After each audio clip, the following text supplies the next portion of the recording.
আসসালামু আলাইকুম, সবার কি অবস্থা? আজকে চমৎকার একটা ক্লাস হবে। সো যারা আজকে ক্লাসটা করবে তারা অবশ্যই অবশ্যই অবশ্যই এক ক্লাসে বেশ কয়েকটা টপিক তারা কভার করতে পারবে। সো সেই টপিকগুলো কোনগুলো আমরা একটু এখন দেখব, যে কোন কোন টপিকগুলো আজকের ক্লাসে থাকছে। সো সেগুলো আমরা দেখব, খুবই ইম্পর্টেন্ট কিছু টপিক আমরা রিভিশন দিব। সেই টপিকগুলো হচ্ছে, একটা ক্লাসে আমরা সাম্প্রতিক কিছু এমসিকিউ সলভ করব, যেখান থেকে সামনে যে কোনো চাকরি বা অ্যাডমিশনের প্রশ্ন আসবে। প্রাচীন বাংলার ইতিহাসের মোটামুটি গুরুত্বপূর্ণ কমন পড়তে পারে, মানে যতগুলো প্রশ্ন আছে 20টা 30টা সবগুলো সলভ করব। মুক্তিযুদ্ধের খুবই ইম্পর্টেন্ট পার্ট, এখন কিন্তু পরীক্ষার বিভিন্ন প্যাটার্ন চেঞ্জ হয়েছে, আগের মতো আর নাই। কোন প্রশ্নগুলো থেকে স্পেসিফিক মুক্তিযুদ্ধের প্রশ্ন আসে আজকে আমরা তা সলভ করব। জাতীয় সংসদ এমন একটা টপিক হয়ে গেছে, সামনে নির্বাচন। সো সেই নির্বাচনকে কেন্দ্র করে যে কোনো জায়গায় এই জাতীয় সংসদ থেকে যে কোনো একটা প্রশ্ন আসার দাবি রাখে। সো এইটাও আজকে সলভ থাকবে। এবং একটা ক্লাসে ভৌগোলিক উপনাম, এই টপিকটা কয়েকটা বিশ্ববিদ্যালয়ে প্রশ্ন আসতে দেখা যায়। সো এই ভৌগোলিক উপনাম, সেটা বাংলাদেশ হোক আন্তর্জাতিক হোক, আমরা একটা ক্লাসে সলভ করব। সো আজকের এক ক্লাসে আমরা রিভিশন দিব যাদের সামনে রাজশাহী বিশ্ববিদ্যালয়, চট্টগ্রাম বিশ্ববিদ্যালয়, কুমিল্লা বিশ্ববিদ্যালয়, বিউপি অথবা জগন্নাথ বিশ্ববিদ্যালয়, এছাড়াও যতগুলো বিশ্ববিদ্যালয় আছে সবগুলোর মোটামুটি এই টপিকগুলো আমি বাছাই করছি এই কারণে, যাতে করে আজকে তোমাদের একটা সারপ্রাইজ দিয়ে দিব। সো যারা ক্লাসটা লাইভ করতে পারবা করো, যারা না করতে পারো তোমরা ইউটিউবে রেকর্ডেড করে নিও বা এখানে করে নিও, বাট লাইভ করতে পারলে তোমাদের জন্য ভালো হবে। যারা রাতে জেগে পড়ো তোমরা থাকতে পারো। এবং অবশ্যই ক্লাসটি যারা শেয়ার করবে এবং প্রচুর বন্ধু মেনশন করবে, স্ক্রিনশট শেয়ার মেনশন করে একটা রিয়েক্ট দিয়ে, আগে একটা রিয়েক্ট দিয়ে ফেলো সবাই করে। স্ক্রিনশটটা পেজে দিলে একমাত্র তাদের শুধু পিডিএফ দিব, লিমিটেড 100 জনকে, অনলি 100 জনকে আমরা পিডিএফ দিব, যারা ক্লাসটা করে শেয়ার করে মেনশন দিয়ে আমাদের স্ক্রিনশট, তুমি যে শেয়ার করেছো মেনশন করেছো দিবা। আর আজকে একটা গুরুত্বপূর্ণ তোমাদের জন্য সুখবর আছে, যেটার জন্য তোমরা ওয়েট করতেছিলা শত শত শিক্ষার্থী। সেই প্রতি বছরের আমার যেই একটা মেগা অফার থাকে, প্রতি বছর আমার যে একটা মেগা প্ল্যান থাকে, যেখান থেকে প্রচুর শিক্ষার্থী আমার কোর্স করতে পারে এবং তারা কেউ মিস করে না, এরকম একটা আজকে প্ল্যান আছে ইনশাল্লাহ। সো তোমরা যারা থাকবা তারা অবশ্যই সেটার অংশীদার হতে পারবা। সো তোমরা রিয়েক্ট দিয়ে ফেলো, সবাই হচ্ছে একটা রিয়েক্ট দিয়ে ফেলো আগে, সবার আগে। এবং অবশ্যই ক্লাসটি যারা শেয়ার, আমি ক্লাসের ইয়েটা একটু ঠিক করে দেই, তোমরা একটু রিয়েক্ট দিয়ে ফেলো। আর হচ্ছে যারা এখনো শেয়ার করে নাই করে দাও।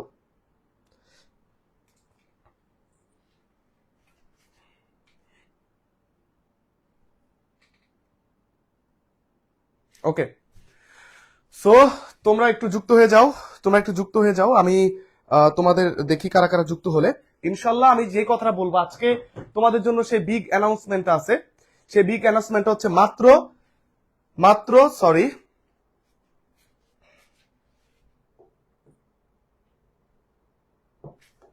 আমি একটু কারেকশন করে দিই তোমাদের।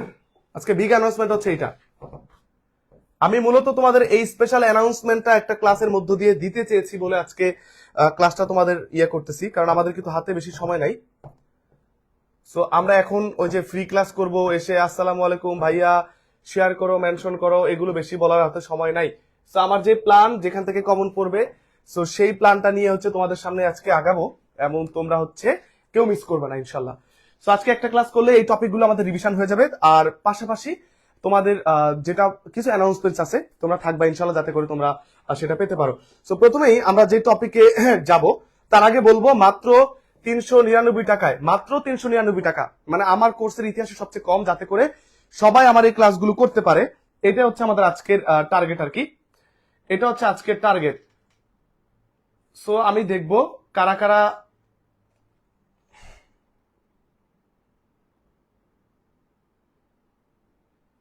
আচ্ছা পজিশন ঠিক আছে কিনা।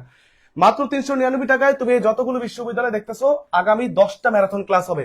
ক্লাস শুরু হবে তোমার 28 ডিসেম্বর, 28 ডিসেম্বর, 29, 30, 31, এইভাবে একদিন দুইটাও হইতে পারে। আমরা 10টা ম্যারাথন ক্লাস নিব এই বিশ্ববিদ্যালয়গুলোতে। যতগুলো, কার টার্গেট কোনটা আমাকে বলো। যেই টপিকগুলো থেকে প্রশ্ন আসেই, অলরেডি অলরেডি সকল বিশ্ববিদ্যালয়ের সিক্রেট সাজেশন আমি মোট 6টা ভিডিওতে আপলোড করে দিয়েছি আমাদের পেইড গ্রুপে। মানে কয়েকটা করে টপিক দিয়ে দিচ্ছি, এগুলো পড়লে কমন পড়বে। ওই টপিকগুলোকে ধরে 10টা ক্লাস নিব, সকল বিশ্ববিদ্যালয়ে কভার হয়ে যাবে। ক্লাসগুলো হবে সম্পূর্ণ লাইভে মাত্র 399 টাকায়। যারা আমার মূল পেইড ব্যাচে আছো তাদের দরকার নাই। সো এই জিনিসগুলো পাবা। বাংলাদেশ আন্তর্জাতিক সাম্প্রতিক অলরেডি রেকর্ডেড ক্লাস সেখানে আছে, আমি সব নিয়ে আলোচনা করব। সো এরকম একদম তোমাদের যারা এই সময়টাতে সবাই ভর্তি হয়ে যায়, যাতে করে তারা সবকিছু পায়। সো প্রথমে আমরা আলোচনা করব এই টপিকটা, মানে মনে করো এটা একটা হাইলাইটেড এমসিকিউ। সো দেখি কারা কারা উত্তর করতে পারো, এই প্রশ্নটা কারা উত্তর করতে পারো। আজকে আমরা দেখবো, আগে রিভিশন দেই, এক ক্লাসে আমরা যে যে টপিকগুলোর কথা বললাম আগে রিভিশন দিই, তারপর তোমাদের সেই স্পেশাল অ্যানাউন্সমেন্টটা থাকবে ইনশাল্লাহ, কেউ মিস করবে না ইনশাল্লাহ। প্রত্যেক বছরই শিক্ষার্থীরা এর থেকে ভালো বেনিফিটেড হয়, সেই সুযোগটা কিন্তু আসছে, এখন মিস করলে এটা তোমার উপরে, ঠিক আছে, সম্পূর্ণ তোমার উপরে, বাকিটা ওকে। সো সবাই একটু দেখো যে এটার উত্তর কি হবে, এটার উত্তর কি হবে একটু আমাকে জানিয়ে দাও, সবাই একটু দেখো, আর এটার উত্তর কি হবে আমাকে একটু জানিয়ে দাও।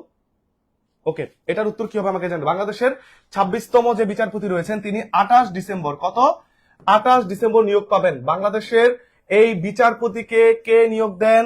বিচারপতিকে নিয়োগ দেন হচ্ছে রাষ্ট্রপতিকে, রাষ্ট্রপতি মাথায় রাখবা। সংবিধানের 95 নম্বর অনুচ্ছেদ অনুযায়ী যে বিচারপতি কার দ্বারা নিয়োগ লাভ করেন? রাষ্ট্রপতি দ্বারা নিয়োগ লাভ করেন। তো এই যে প্রধান বিচারপতি, এই প্রধান বিচারপতি নিয়োগ লাভ করেন রাষ্ট্রপতি দ্বারা সংবিধানের 95 নম্বর অনুচ্ছেদে। কারণ সামনে 27 ডিসেম্বরে আমাদের বর্তমান 25তম যিনি প্রধান বিচারপতি রয়েছেন সৈয়দ রেফাত আহমেদ, তিনি তার 67 বছর হয়ে যাবে। তার মানে 67 বছর হচ্ছে একজন বিচারপতিদের মেয়াদ। একজন বিচারপতি তার জীবনের 67 বছর পর্যন্ত প্রধান বিচারপতি থাকতে পারবেন। তো সৈয়দ রেফাত আহমেদ যিনি হচ্ছেন 25তম, তিনি তার 67 বছর পূর্ণ হয়ে যাবে 27 ডিসেম্বর।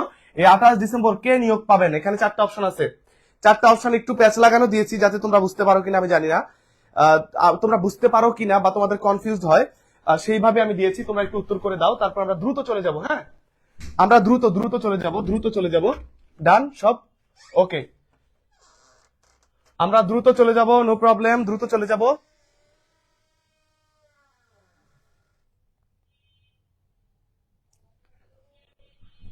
আমরা দ্রুত চলে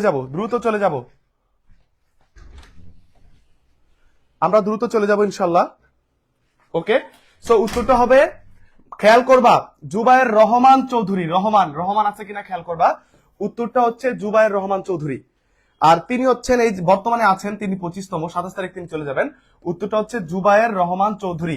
তবে 28 ডিসেম্বরে যদি 1%-এর কারণে উনি না এসে অন্য কেউ আসে, সেটা আমরা আপডেট করে দিব আমাদের নাবিল জিকে পেজে, সেটা আপডেট করে দিব, কোনো প্রবলেম নাই। তবে আপাতত 99% শিওর জুবায়ের রহমান চৌধুরী তিনি আসতেছেন আমাদের 26তম প্রধান বিচারপতি হিসাবে, 26তম প্রধান বিচারপতি। পরবর্তী প্রশ্ন হচ্ছে, সুদানে সম্প্রতি বাংলাদেশের 6 জন সেনাবাহিনীর, মাথায় রাখবা কোন বাহিনীর? সেনাবাহিনীর, কারণ শান্তিরক্ষী মিশনে বা পিস কিপিং মিশনে কিন্তু সেনাবাহিনী, পুলিশ অনেকেই যায়।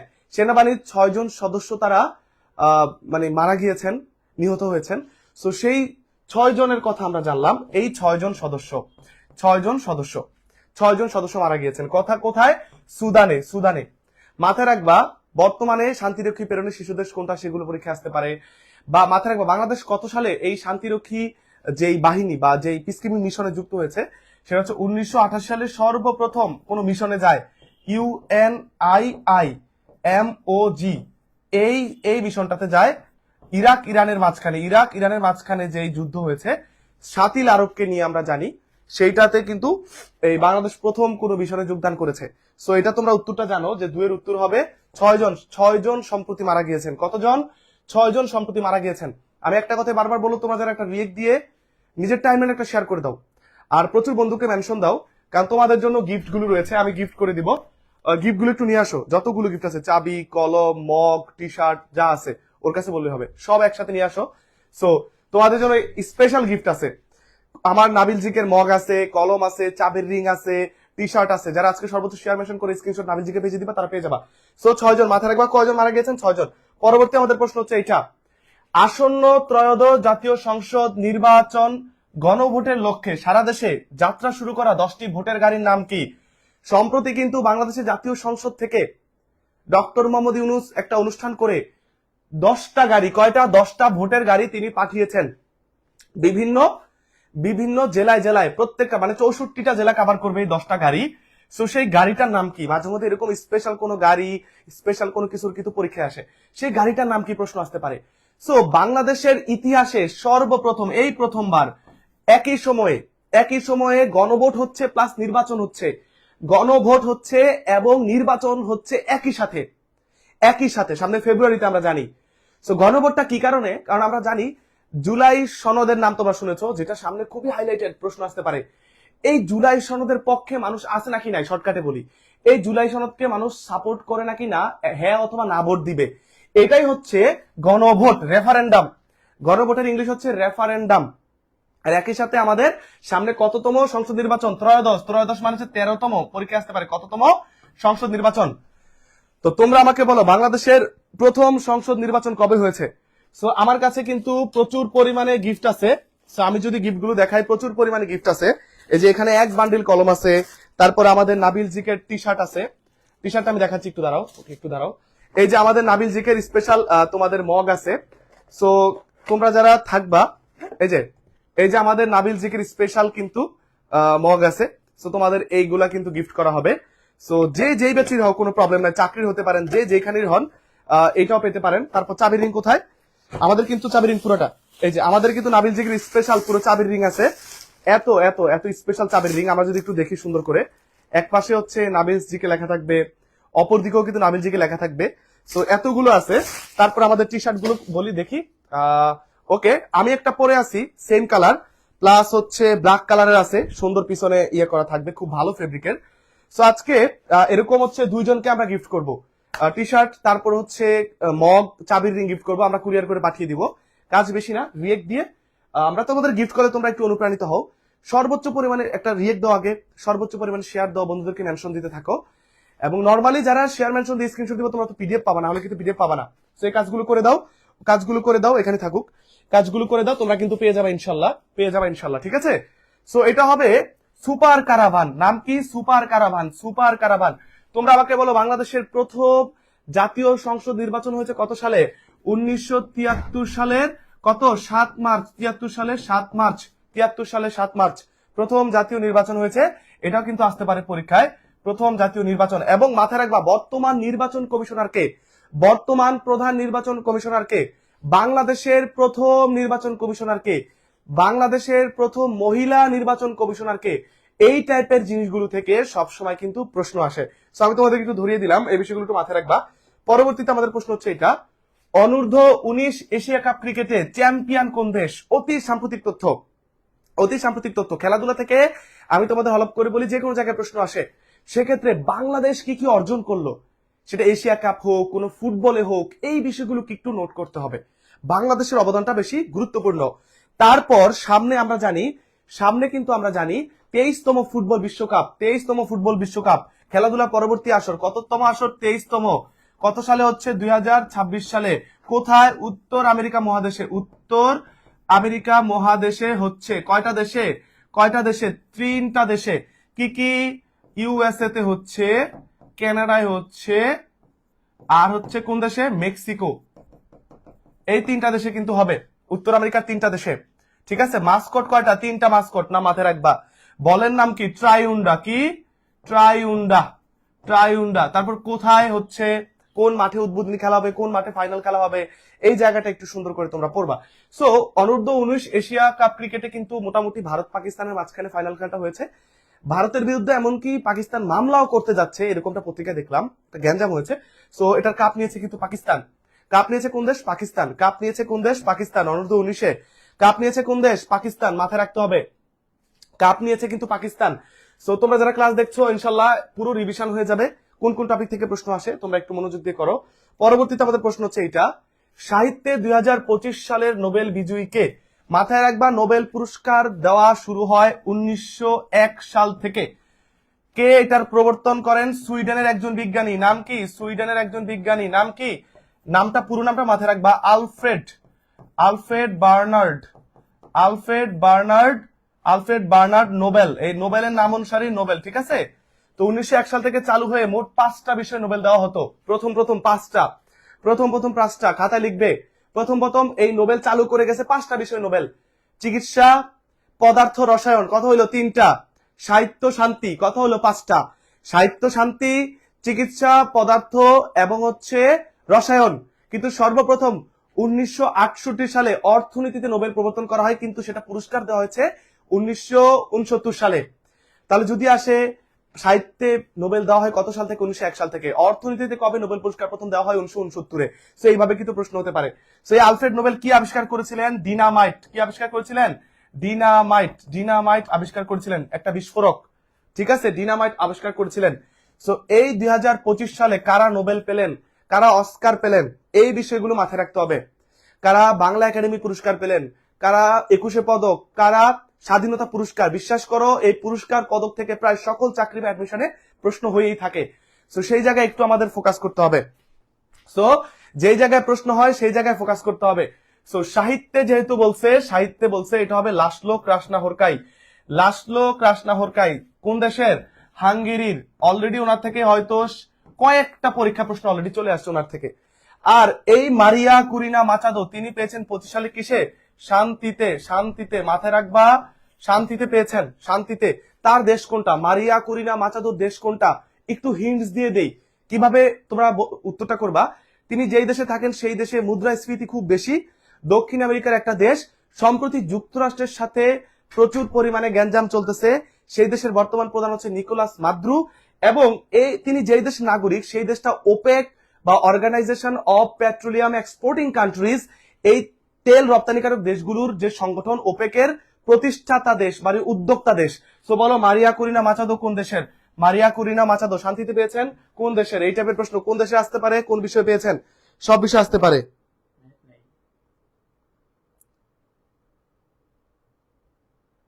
হটস্পট তো আমাদের কিন্তু নাবিজিকের কলম যারা ঢাকা বিশ্ববিদ্যালয়ে ভর্তি পরীক্ষা দিতে গিয়েছে আমরা কিন্তু অনেককেই দিয়েছি, প্রায় 200-র উপরে কলম দিয়েছি। আমাদের কাছে শেষ 50টা আছে, আমরা দিয়ে দিব, আমাদের কাছে রাখা লাভ নেই, আমরা আরো ছাপাবো। তো তোমরা জাস্ট শেয়ার মেনশনটা করে দাও সর্বোচ্চ পরিমাণে, সর্বোচ্চ পরিমাণে। এবং টি শার্ট আছে আমরা বানাইছি, কিন্তু তোমরা যদি শেয়ার মেনশন না করো তাহলে কিন্তু পাবা না। খুব প্রিমিয়াম টি শার্ট, যে আমি পরে আছি একটা, আমি পরে আছি একটা খুব সুন্দর আমাদের লোগো সহ, পড়তে পারবা, খুব ভালো লাগবে, দেখতেও সুন্দর লাগবে, স্মার্ট লাগবে আর কি। সো মাথায় রাখবা এটা হচ্ছে কি, কোন দেশের, কোন দেশের তিনি, এই জিনিসটা আমাকে বলো কোন দেশের। পরবর্তীতে আমাদের প্রশ্ন হলো এটা, প্রেসিডেন্ট জিয়াউর রহমান কত সালে স্বাধীনতা পুরস্কার লাভ করেন? সরি এখানে লাভ না, তোমরা মাথায় রাখবা, এখানে হবে চালু করেন। মাথায় রাখবে এখানে কি হবে? চালু, চালু করেন, চালু করেন।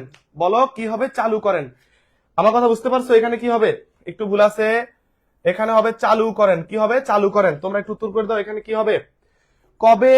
মাথায় রাখবা বর্তমানে প্রেসিডেন্ট জিয়াউর রহমান, বেগম খালেদা জিয়া, হোসেন শহীদ সোহরাওয়ার্দী, কয়েকজন নাম বলতেছি, ক্যাপ্টেন এম মনসুর আলী থেকে শুরু করে তোমার মাওলানা আব্দুল হামিদ খান ভাসানী, ওনাদের থেকে প্রশ্ন আসার সম্ভাবনা সব থেকে বেশি। তো সেই জায়গায় প্রেসিডেন্ট জিয়াউর রহমান থেকে অলরেডি, আমি তো আগেই বলছিলাম যে প্রশ্ন আসবে, বুঝতেই পারছো, এখন শেখ মুজিবুর রহমান থেকে প্রশ্ন আসে না। তো জিয়াউর রহমান থেকে কোন কোন প্রশ্নগুলো আসতে পারে? মুক্তিযুদ্ধে অবদান, এই প্রেসিডেন্ট জিয়াউর রহমান থেকে যেগুলো আসবে, মুক্তিযুদ্ধে, মুক্তিযুদ্ধে, মুক্তিযুদ্ধে ওনার অবদান, অবদান আসতে পারে। সংবিধানে অবদান, সংবিধানে অবদান থেকে প্রশ্ন আসতে পারে। মাথায় রেখে এগুলো একটু পড়ে নিও, সংবিধানে অবদান থেকে প্রশ্ন আসতে পারে। 3 নাম্বার আসতে পারে কি কি চালু করেছেন, কি কি ভালো ভালো, কি কি ভালো ভালো জিনিস তিনি উদ্যোগ নিয়েছেন, কি কি ভালো ভালো জিনিস তিনি উদ্যোগ নিয়েছেন, ভালো ভালো জিনিস তিনি উদ্যোগ নিয়েছেন। এই 3টা বিষয় থেকে মূলত ওনার থেকে প্রশ্ন আসবে। সো তোমরা একটু সুন্দর করে পড়ে নিবা। তো মাথায় রাখবা 2টা পুরস্কার, বাংলাদেশের সর্বোচ্চ রাষ্ট্রীয় বা বেসামরিক পুরস্কার, সর্বোচ্চ রাষ্ট্রীয় বা বেসামরিক পুরস্কার নাম কি? এই স্বাধীনতা পুরস্কার। আর দ্বিতীয় সর্বোচ্চ বেসামরিক পুরস্কার নাম হচ্ছে 21শে পদক। স্বাধীনতা 77, স্বাধীনতা 77, আর 21শে পদক 76। 21শে পদক, বারবার কিন্তু বলছে এগুলো ইম্পর্টেন্ট। 1976 সালে 21শে পদক, আর 77-এ স্বাধীনতা। 77-এ স্বাধীনতা, 76-এ 21শে, 77-এ স্বাধীনতা আর হচ্ছে 76-এ 21শে পদক। এই 2টা বিষয় মাথায় রাখতে হবে, খুবই খুবই ইম্পর্টেন্ট। 77-এ স্বাধীনতা, 76-এ হচ্ছে 21শে পদক। হ্যাঁ, ওকে। সো আমরা পরবর্তী প্রশ্নে চলে যাব, পরবর্তী প্রশ্নে আমরা চলে যাব, বিষয়গুলো একটু মাথায় রাখতে হবে। এটা হচ্ছে পরবর্তী বিষয়। এবার আমরা বাংলাদেশের মুক্তিযুদ্ধ টপিকের মধ্যে জাম্প করব। বাংলাদেশের যে 71-এ যে তোমার মুক্তিযুদ্ধ অবদানের জন্য যে 4টা খেতাব দিয়েছে, কয়টা? 4টা। বীরশ্রেষ্ঠ, বীরোত্তম, বীর বিক্রম, বীর প্রতীক। এই 4টা খেতাবের মধ্যে সবচেয়ে মর্যাদার দিক থেকে দ্বিতীয় কোনটা? দ্বিতীয় প্রশ্ন খেয়াল করবা, মর্যাদার দিক থেকে দ্বিতীয় কোনটা? মর্যাদার দিক থেকে আমরা কোনটাকে দ্বিতীয় বলবো? প্রথম না, এখানে দ্বিতীয় জানতে চেয়েছে। সো মর্যাদার দিক থেকে দ্বিতীয় কোনটা তোমরা একটু বলো,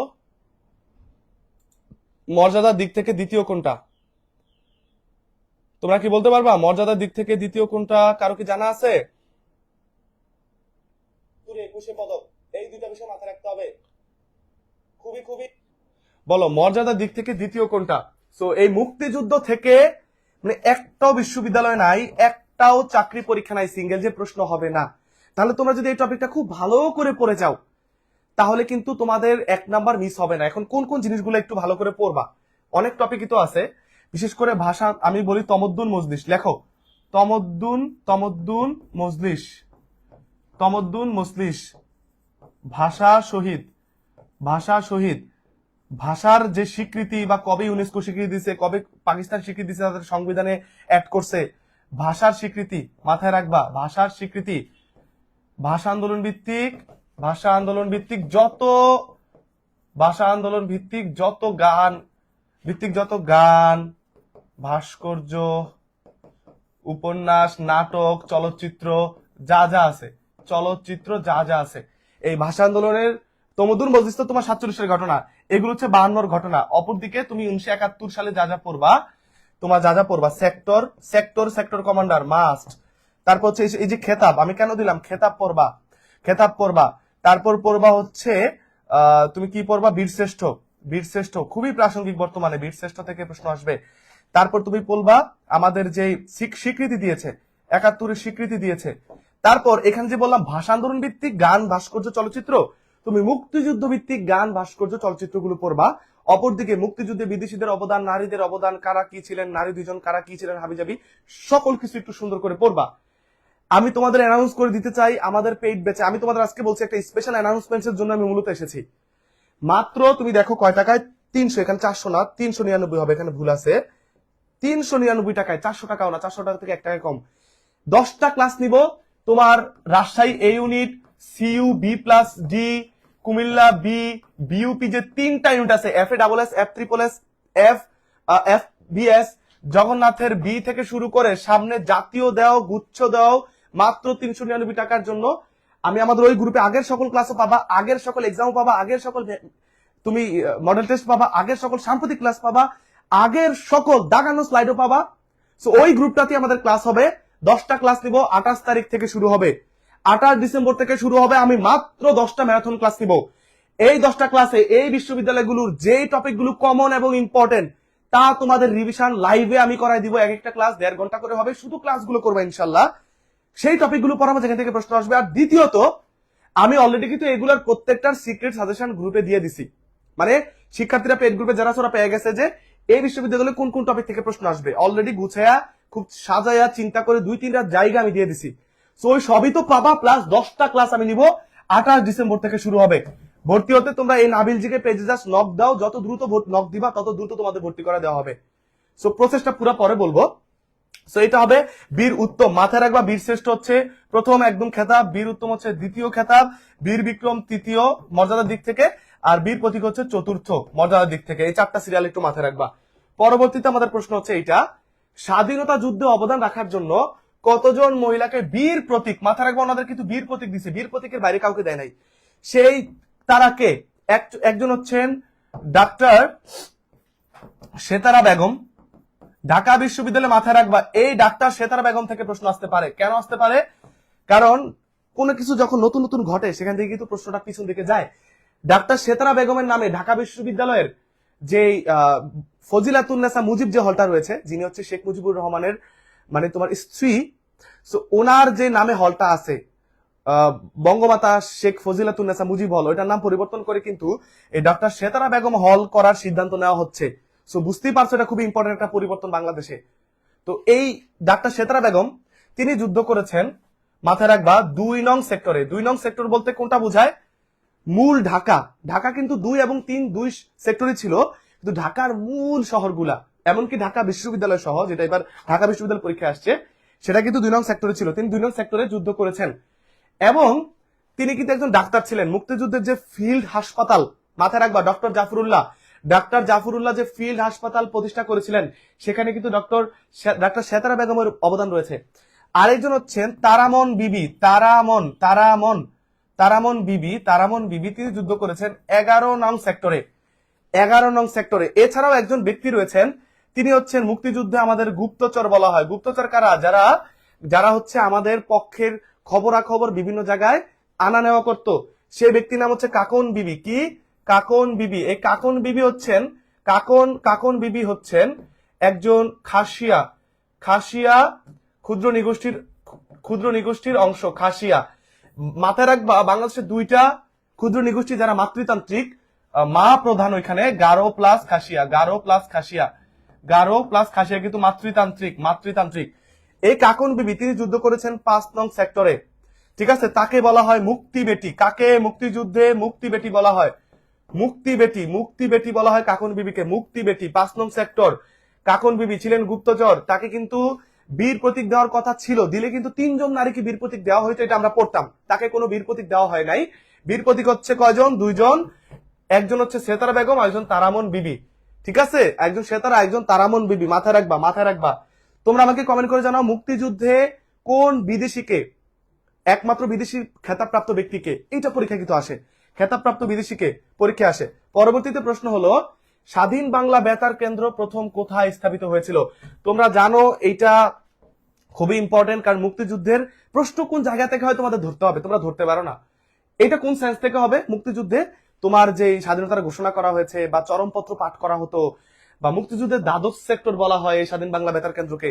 সো যেহেতু এটার সাথে জিয়াউর রহমানের একটা কানেক্টিভিটি আছে, কিভাবে কানেক্টিভিটি আছে, যে মুক্তিযুদ্ধের যেই স্বাধীনতার ঘোষণা হয়েছে সেই ঘোষণাটা কে করেছেন, আনুষ্ঠানিকভাবে কে করেছেন, কার ঘোষণাটা সবচেয়ে জনমনে সাড়া ফেলেছে, ওই জায়গা থেকে কিন্তু এই স্বাধীন বাংলা বেতার কেন্দ্রের একটা ভূমিকা আছে। আবার এই স্বাধীন বাংলা বেতার কেন্দ্রের পূর্ব নাম ছিল স্বাধীন বাংলা বিপ্লবী বেতার কেন্দ্র। বিপ্লবী শব্দটা বাদ দিছেও কিন্তু জিয়াউর রহমান কিন্তু এই বিপ্লবী শব্দটা বাদ দিয়েছে, তোমরা জানো? ডিফারেন্ট কিছু জানতে হবে। এই বিপ্লবী শব্দটি বাদ দিয়েছেন কিন্তু কে? জিয়াউর রহমান। তার মানে এই জায়গাগুলো থেকে প্রশ্ন আসবে। উত্তরটা হচ্ছে কালুরঘাট চট্টগ্রাম, এটা হচ্ছে স্বাধীন বাংলা বেতার কেন্দ্র, এখানে স্থাপিত হয়েছিল স্বাধীন বাংলা বেতার কেন্দ্র। সো এই মুক্তিযুদ্ধের এই টাইপের জিনিসগুলো থেকে প্রশ্ন আসতে পারে, ধরতে হবে আমাদের। আমরা ফার্স্ট যাবো ইনশাল্লাহ এখন। সেপ্টেম্বর অন যশোর রোড মুক্তিযুদ্ধের খুবই ইম্পর্টেন্ট একটি দলিল, একটি কবিতা। কত লাইন? তোমরা বলো কত লাইন, যদিও কনফিউজিং, তোমরা বলো কত লাইন, এটা কত লাইনের কবিতা? পরীক্ষায় কিন্তু এটা আসে। সেপ্টেম্বর অন যশোর রোড কত লাইনের কবিতা? সো মুক্তিযুদ্ধের সময় কিন্তু তোমার এই কবিতাটি মনে করো রচনা হয়েছে, গান হয়েছে এখান থেকে। এবং যশোরের যে মুক্তিযুদ্ধের শরণার্থীদের যে অবস্থা, সেই সময় কিন্তু ভারতের একজন কবি সুনীল গঙ্গোপাধ্যায়ের সাথে একজন ব্যক্তি বাংলাদেশে এসে সেটা পরিদর্শন করেছিলেন। তার মনে প্রচুর পরিমাণে নাড়া দিয়েছিল যুক্তরাষ্ট্রের তিনি, কিন্তু সেই যুক্তরাষ্ট্র কিন্তু আমাদের মুক্তিযুদ্ধের বিপক্ষে ছিল, তাই না? বিপক্ষে ছিল। এখন জাতিসংঘের, মাথায় রাখবে এই প্রশ্নটা আসতে পারে, P5 মানে পার্মানেন্ট 5, নিরাপত্তা পরিষদের যেই 5টা দেশ, সেই 5টা দেশের মধ্যে একটা দেশই হচ্ছে ফিলিস্তিনকে স্বীকৃতি দেয়নি। একটা দেশ স্বীকৃতি দেয়নি, সেই দেশটার নাম কিন্তু USA। P5 এর মধ্যে একটা দেশ কিন্তু শুধু ফিলিস্তিনকে স্বীকৃতি দেয়নি, বাকি 4টা দিয়েছে, এই একটা কিন্তু USA, মাথায় রাখবা। তো এই মুক্তিযুদ্ধ কিন্তু আমাদের বিপক্ষে ছিল, চীন বিপক্ষে ছিল, কিন্তু আমাদের পক্ষে ছিল কিন্তু সোভিয়েত ইউনিয়ন, USSR, বর্তমান যে রাশিয়া, মাথায় রাখবা। সো এখানে বলছে কিন্তু সুরারোপ করেন। আমরা জানি তোমরা উত্তর দিয়ে দিবে ক, আমি জানি বেশিরভাগই উত্তর দিবা ক, যেটা একদমই ভুল। আমি জানতাম তোমরা উত্তর ক দিবা, আমি জানতাম তোমরা উত্তর ক দিবা, কারণ তোমরা ভাবতেছো এখানে বলা হয়েছে এটা কে রচনা করছে, এইটা ভেবে তোমরা ভুল দিবা, কিন্তু এখানে কিন্তু এটা বলা হয় নাই। এখানে বলা হয়েছে এটা সুর করছে কে। খেয়াল করছো প্রশ্নের প্রশ্নের প্যাচটা বুঝতে হবে। এইটা লিখছে, এইটা কবিতা আকারে লিখছে হচ্ছে অ্যালেন গিন্সবার্গ কবিতা লিখছে, কিন্তু পরে এটাকে গান হিসেবে রচনা করেছে সেই ব্যক্তির নাম কিন্তু বব ডিলান। তাহলে উত্তর হবে বব ডিলান। খেয়াল করবা, তোমাদের একটু ছেকা দিলাম আর কি, অনেককে একটু ছেকা দিয়ে দিলাম। যারা জীবনে ছেকা খাও নাই, মাথায় রাখবা আজকে ছেকা খাইয়া গেছো। So September on Jessore road কবিতাটা লিখছেন হচ্ছে অ্যালেন গিন্সবার্গ, কিন্তু এটা সুর করে একটা গান তৈরি করেছেন কিন্তু এই বব ডিলান, যিনি 2016 সালে সঙ্গীত শিল্পী হয়েও সাহিত্যে নোবেল পুরস্কার পেয়েছেন, এই বব ডিলান, মাথায় রাখবা। কনসার্ট ফর বাংলাদেশে জর্জ হ্যারিসন গেয়েছেন, বব ডিলান গেয়েছেন। তবে এই আর্চার কে ব্লাডের একটা বিখ্যাত বই আছে যেখান থেকে প্রশ্ন আসে, the cruel birth of Bangladesh, যা ক্রুয়েল বার্থ অফ বাংলাদেশ। পরীক্ষা আসে এই বইটা কার? The cruel birth of Bangladesh, এই বইটা কার? এই বইটা কিন্তু আর্চার কে ব্লাড। এটা টেকনিকে মনে রাখা যায়, আমি আগেও বলেছি। এই ক্রুয়েল বার্থ মানে ধরো কেউ কোন একটা মা তার শিশুকে জন্ম দিচ্ছেন, জন্ম দেওয়ার সময় আমরা জানি সে মাটা চাইলে মারাও যেতে পারেন, আমাদের অনেক ত্যাগ তিতিক্ষা করে কিন্তু আমাদের পৃথিবীতে আনেন। সো যখন জন্ম দেওয়া হয়, বার্থ বা যাই হোক অন্য শব্দ, জন্ম দেওয়া হয় মনে রাখো, তখন কিন্তু একটা মেয়ের বা একটা নারীর প্রসবের সময় প্রচুর পরিমাণে ব্লাড যায়, রক্ত যায়, স্বাভাবিক না, অনেক ব্লাড যায়, যেটা কিন্তু অনেক বেশি, অনেক বেশি। সো এই আর্চার ক্রে ব্লাড, এই ব্লাড থেকে মনে রাখবা বার্থের সময় ব্লাড যায়, the cruel birth of Bangladesh বইটি লিখেছেন আর্চার ক্রে ব্লাড। সেরকম কিন্তু মজার মজার টেকনিক থাকে আমাদের পেইড গ্রুপে, আমরা দেওয়ার চেষ্টা করি। সো বুঝতেই পারছো, আর্চার ক্রে ব্লাড। ঠিক আছে, তোমরা অনেকে ছ্যাঁকা খাইছো না জীবনে প্রথমবার, অ্যালেন গিন্সবার্গ দিয়ে ছ্যাঁকা খাইছো, অনেকে ছ্যাঁকাটা খাইছো আমি জানি, সমস্যা নাই।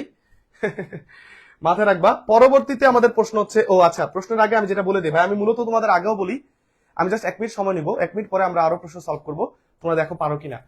যে আমি মূলত আসছি তোমাদের সেই স্পেশাল অ্যানাউন্সমেন্টটা দিতে, যে সামনে তোমাদের টার্গেট যদি হয় আর ইউর এ ইউনিট, সি ইউর B plus D unit, CO ইউর বি ইউনিট, বিউপির যে 3টা ফ্যাকাল্টি আছে, বা জগন্নাথের বি থেকে শুরু করে জাতীয়, সেন্ট্রাল, গুচ্ছ, নার্সিং, ডেন্ট, মানে যা আছে এই সবগুলা মাত্র 399 টাকায়। সুযোগ হচ্ছে এই 28 ডিসেম্বর পর্যন্ত, কারণ 28 ডিসেম্বর আমরা রাত 9টা ক্লাস শুরু করব। মোট 10টা ম্যারাথন ক্লাস হবে, সেটা হবে পেড গ্রুপে, মূল পেড গ্রুপে হবে, যে পেড গ্রুপে মূল গ্রুপে আসা লাগবে না। মূল পেড গ্রুপে আমি 10 দিন বা 8 দিনে 10টা ক্লাস নিব আগামী। এই বিশ্ববিদ্যালয় সহ অন্যান্য বিশ্ববিদ্যালয়গুলোতে যেই টপিক থেকে প্রশ্ন আসবে আমি রিভিশন দিব, টপিকগুলো ধরে, লাইনগুলো ধরে রিভিশন দিব। কিন্তু ওই গ্রুপটাতে অলরেডি তোমরা বাংলাদেশ, আন্তর্জাতিক, সাম্প্রতিকের মোট 42টার মতো ক্লাস অলরেডি রেকর্ডেডই পাবা। প্রতিদিন 2টা-3টা করে ক্লাস করে ফেলবা, এবং প্রত্যেকটা ক্লাসের সাথে দাগানো স্লাইড আছে, স্টার করা, এক্সাম আছে, মনিটর আছে, সাম্প্রতিকে 10-13টা ক্লাস পাবা। সো শুধু ওই 10টা ক্লাসও যারা করো ইনশাল্লাহ পেড গ্রুপ থেকে, মাত্র এত পরিমাণে ফি কম রাখছি যাতে করে সবাই যুক্ত হতে পারো। সো 28 ডিসেম্বরের মধ্যে ভর্তি হলে 399 টাকা, এরপরে ভর্তি হলে 500 টাকা লাগবে। সো নাবিল জিকে পেজে তোমরা জাস্ট নক দিয়ে ফেলো, এখনই নক দিয়ে ফেলো। যদি মিস করো তাহলে মনে করো পরে আফসোস করবা, ঠিক আছে? আর যদি মনে করো ভাইয়া নক টক দিতে চাই না, আমাকে কালকের মধ্যে অ্যাড করেন, আমি রেডি হয়ে যাইতে চাই, তাহলে এই 01307515906 এই নাম্বারটাতে পার্সোনাল, বিকাশ, নগদ দুইটাই আছে, স্ক্রিনশট রাখো। এই নাম্বারতে পার্সোনাল, নগদ, বিকাশ দুইটাই আছে। তুমি 399 টাকা পাঠাই দিয়া, নিজে পাঠাবা, দোকান থেকে পাঠাইয়া, যেই নাম্বার থেকে টাকা পাঠাবা, তোমার যেই নাম্বার থেকে আমার ফোনে টাকা আসছে ওই নাম্বারটা সম্পূর্ণ 11টা ডিজিট লিখবা, লাস্ট 4 ডিজিট না, 11টা ডিজিট লিখবা, মাঝখানে কোনো আইফেন না দিয়া নাবিল জিকে পেজে নাম্বার লিখে নক দাও, ভাই আপনার এই রিভিশন কোর্সে ভর্তি হতে চাই, সকল বিশ্ববিদ্যালয়ে ঢাবি পরবর্তী রিভিশন কোর্সে ভর্তি হতে চাই, 3 দিনের জন্য অফার আছে। ভর্তি হয়ে গেলে এই 10টা ক্লাস শুধু তুমি আমার সাথে করো, যেখানেই পড়ছো। যেমন আজকে দেখলা যে জাহাঙ্গীরনগর বিশ্ববিদ্যালয়ের সি ইউনিটে ফার্স্ট শিফটে যিনি ফার্স্ট হয়েছেন, যে মেয়েটা স্নেহা, আমার পেইড ব্যাচের ছিল, ওর আব্বু আজকে নক দিয়ে জানিয়েছে। অনেকে বলতেছে ভাইয়া ও তো দেখলাম অনেক জায়গায় ভর্তি হয়েছে, আরেক জায়গায় তুমি দেখছো সেখানে সে ফুল কোর্সে ভর্তি হয়েছে, কিন্তু ঢাবিতে এরকম 35তম হওয়া, চবিতে 6ষ্ঠ হওয়া, ঢাবিতে 29তম হওয়া, এই যে তোমার 8ম হয়েছে বা 7ম হয়েছে, এরকম বিভিন্ন বিশ্ববিদ্যালয়ে তারা ফুল কোর্সের পাশাপাশি শুধু জিকেটার জন্য, জিকে যাতে কোনোভাবে মার্ক না ছুটে, জিকে যাতে ভালো করতে পারে, তারা কিন্তু এক্সট্রা করে আমার জিকে কোর্সে ভর্তি হয়।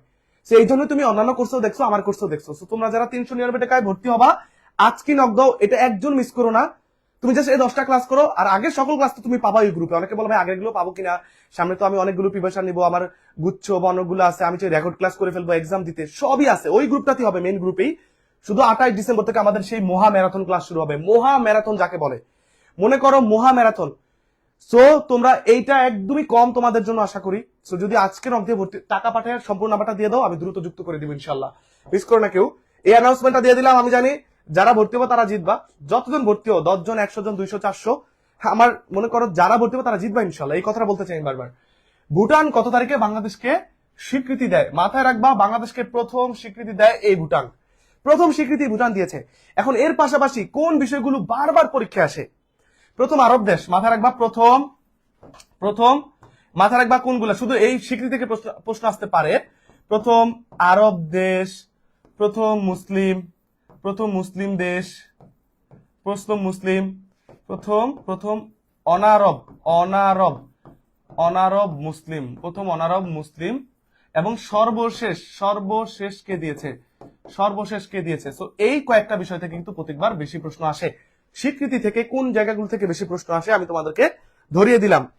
স্বীকৃতির এই জায়গাগুলো থেকে প্রত্যেক বছর বেশি প্রশ্ন আসে।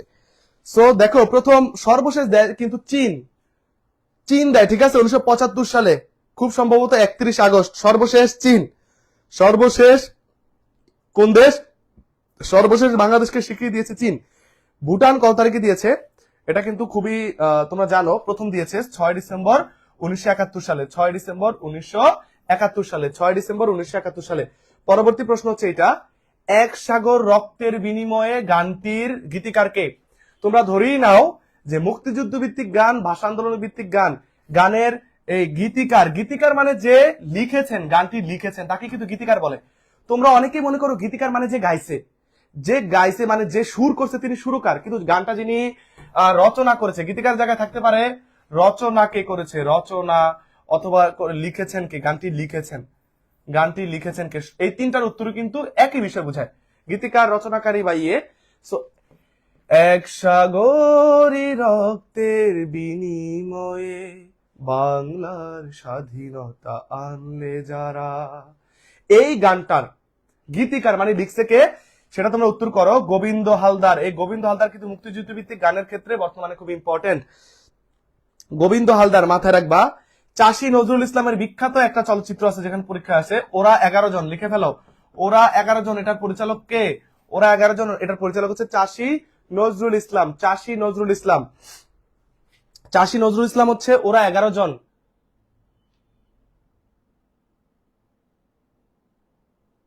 চাষী নজরুল ইসলাম কে? চাষী নজরুল ইসলাম। হ্যাঁ, তোমরা গোবিন্দ হালদার উত্তর করেছো, থ্যাংক ইউ। চাষী নজরুল ইসলাম, চাষী নজরুল ইসলাম, ঠিক আছে,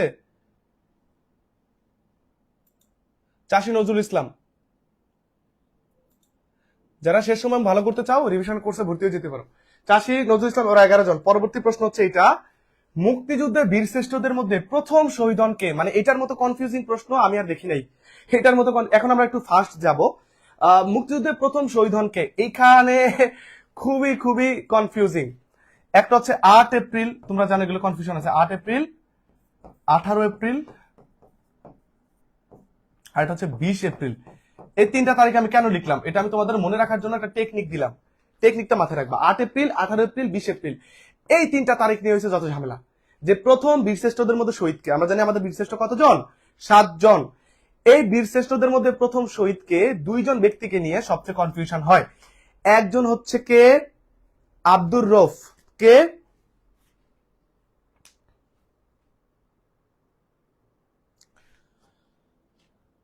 মুন্সি আব্দুর রউফ, ঠিক আছে। একজন হচ্ছে মুন্সি আব্দুর রউফ, তিনি প্রথম, নাকি এই মুস্তফা কামাল প্রথম? এই দুইটা নিয়ে কনফিউশন।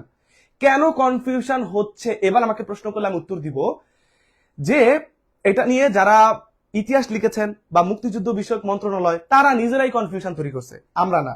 কাহিনীটা কি? কাহিনীটা হচ্ছে এই যে 8 এপ্রিল অথবা হচ্ছে 20 এপ্রিল, এই দুইটা তারিখ হচ্ছে ঝামেলাজনক। এই দুইটা তারিখ বলা হয়, আমি রউফের শর্টকাটে লিখলাম ওনার নাম রউফ। একটা সূত্র বলে মুন্সি আব্দুর রউফ তিনি শহীদ হয়েছেন 8 এপ্রিল, আরেকটা সূত্র বলে মুন্সি আব্দুর রউফ শহীদ হয়েছেন 20 এপ্রিল। তাহলে খেয়াল করো এই দুইটা তারিখ কিন্তু 18 এপ্রিলের মাঝখানে। তাহলে আমি যদি ধরি এই 18 এপ্রিল শহীদ হয়েছেন, এটা একদম কনফার্ম মোস্তফা কামাল। মানে মোস্তফা কামাল নিয়ে কোনো সমস্যা নাই। মোস্তফা কামাল এইভাবে কিন্তু তোমাদের ভেঙে ভেঙে সবাই পড়াবে না, এইভাবে ভেঙে ভেঙে একজন পড়াইছে কিনা আমাকে বলো, এই তারিখগুলো দেখায় দেখায়।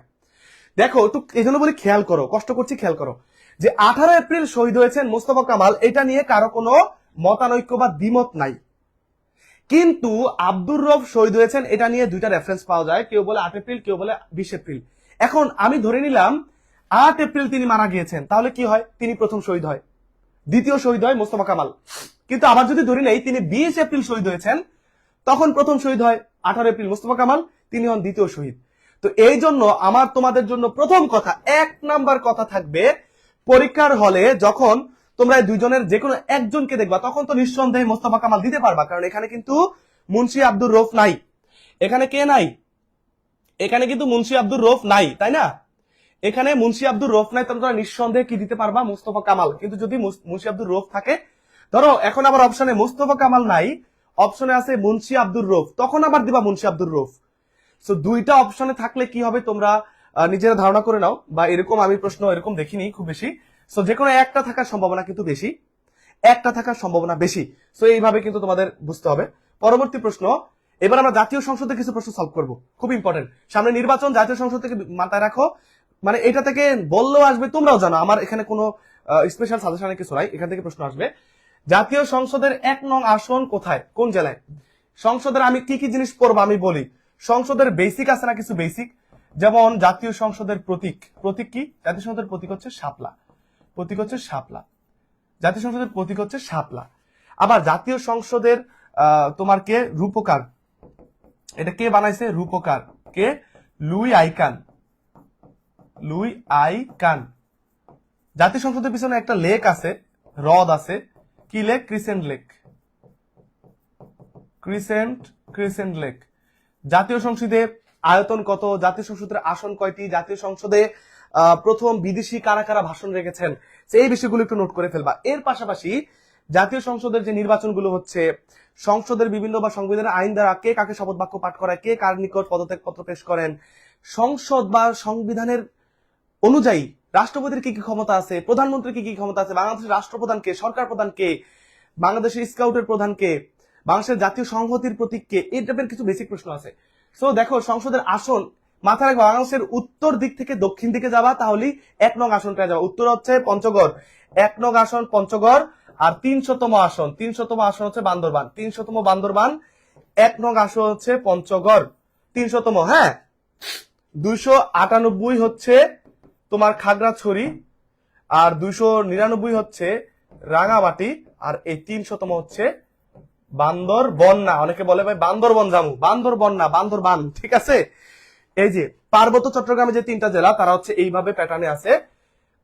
খাবার দিয়ে মনে রাখবা 12টা জেলা। তো 98 হচ্ছে খাগড়াছড়ি, 99 হচ্ছে রাঙামাটি, আর 300তম হচ্ছে বান্দরবান।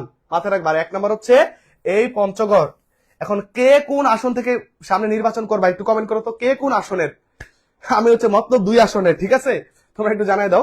পরবর্তী প্রশ্ন হচ্ছে এইটা, আসন্ন 13তম জাতীয় সংসদ নির্বাচন অনুষ্ঠিত হবে কত তারিখে? তোমরা জানো এই সংসদ নির্বাচন থেকে তোমরা প্রশ্ন পাবে, এই সংসদ নির্বাচনের প্রশ্ন পাবেই, মাথায় রাখবা, প্রশ্ন পাবেই। এখন কোন কোন টপিক গুলো আমি একটু ধরিয়ে দেই, কোন কোন টপিক গুলো, হ্যাঁ, কোন কোন টপিক গুলো ইম্পর্টেন্ট তোমরা যদি আমাকে বলো, তাহলে আমি বলবো এই নির্বাচন তোমার বলবো, তোমার তফসিল ঘোষণা, নির্বাচন নিয়ে অনুচ্ছেদ, নির্বাচন নিয়ে কি কি অনুচ্ছেদ আছে। তারপর তোমরা পাবা যেমন 118 নম্বর অনুচ্ছেদ কিন্তু সংবিধানে নির্বাচন কমিশন গঠনের কথা বলা হয়েছে। তারপর তোমরা পাবা নির্বাচনের ইতিহাস, নির্বাচনের পুরাতন ইতিহাস বা বাংলাদেশের কি অবস্থা, হ্যাঁ। তারপরে পাবা নির্বাচন কমিশনার, সে প্রথম কে ছিল, বর্তমান কে, প্রথম নারী কে, নির্বাচন কমিশনার, এই বিষয়গুলো একটু পড়তে হবে। সেটা চাকরি বা অ্যাডমিশন সবার জন্য, এই টপিকগুলো থেকে বারবার দেখছি প্রশ্ন আসছে। আবার নির্বাচনের বিভিন্ন পদক্ষেপ, এগুলো রানিং পড়তে হবে, এগুলো কিন্তু সাম্প্রতিক। নির্বাচনের বিভিন্ন পদক্ষেপ থাকে, সেটা পড়তে হবে, ঠিক আছে। সেই নির্বাচনের পদক্ষেপগুলো একটু পড়তে হবে। সো এই আর কি, আয়োজন থাকে, পদক্ষেপ থাকে, এই বিষয়গুলো একটু ভালো করে পড়তে হবে। সামনে নির্বাচন কত তারিখ বলো? তোমরা দিচ্ছ খ 12 ফেব্রুয়ারি 2026, উত্তর সঠিক। এই তারিখটা মাথায় রাখবা, 12 ফেব্রুয়ারি 2026, 12 ফেব্রুয়ারি 2026 হচ্ছে সামনে নির্বাচন। কত? 12 ফেব্রুয়ারি 2026। কততম নির্বাচন? 13তম। এবং একই নির্বাচনে প্রথম গণভোটও হচ্ছে। গণভোটটা কি বিষয়ে? জুলাই সনদকে মানুষ কিভাবে দেখছে সেটার হ্যাঁ বা না ভোট হবে, মাথায় রাখবা। জুলাই সনদ, এর পাশাপাশি জুলাই সনদ কথাটা অ্যাড করে দিবা। আবার বর্তমানে নিবন্ধিত রাজনৈতিক দল, এটা কিন্তু নির্বাচনের ক্ষেত্রে ইম্পর্টেন্ট, হ্যাঁ। নিবন্ধিত রাজনৈতিক দল ইত্যাদি বিষয়। রাজনৈতিক দল কয়টি বা কোনটি কি, এই বিষয়গুলো একটু পরীক্ষা আসতে পারে। তোমরা ছবি নিতে পারো, এসএস নিতে পারো, মাথায় রাখবা, এসএস নিতে পারো। আমি 3, 2, 1 বলে চলে যাচ্ছি, 3, 2, 1।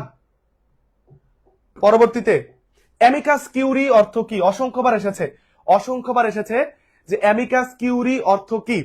আমরা জানি একটা আদালতে, বিজ্ঞ আদালতে কিন্তু তোমার বাদী পক্ষ থেকে অনেক আইনজীবী থাকেন, হ্যাঁ, প্রসিকিউটর থাকেন, তারা একটা মামলা পরিচালনা করেন।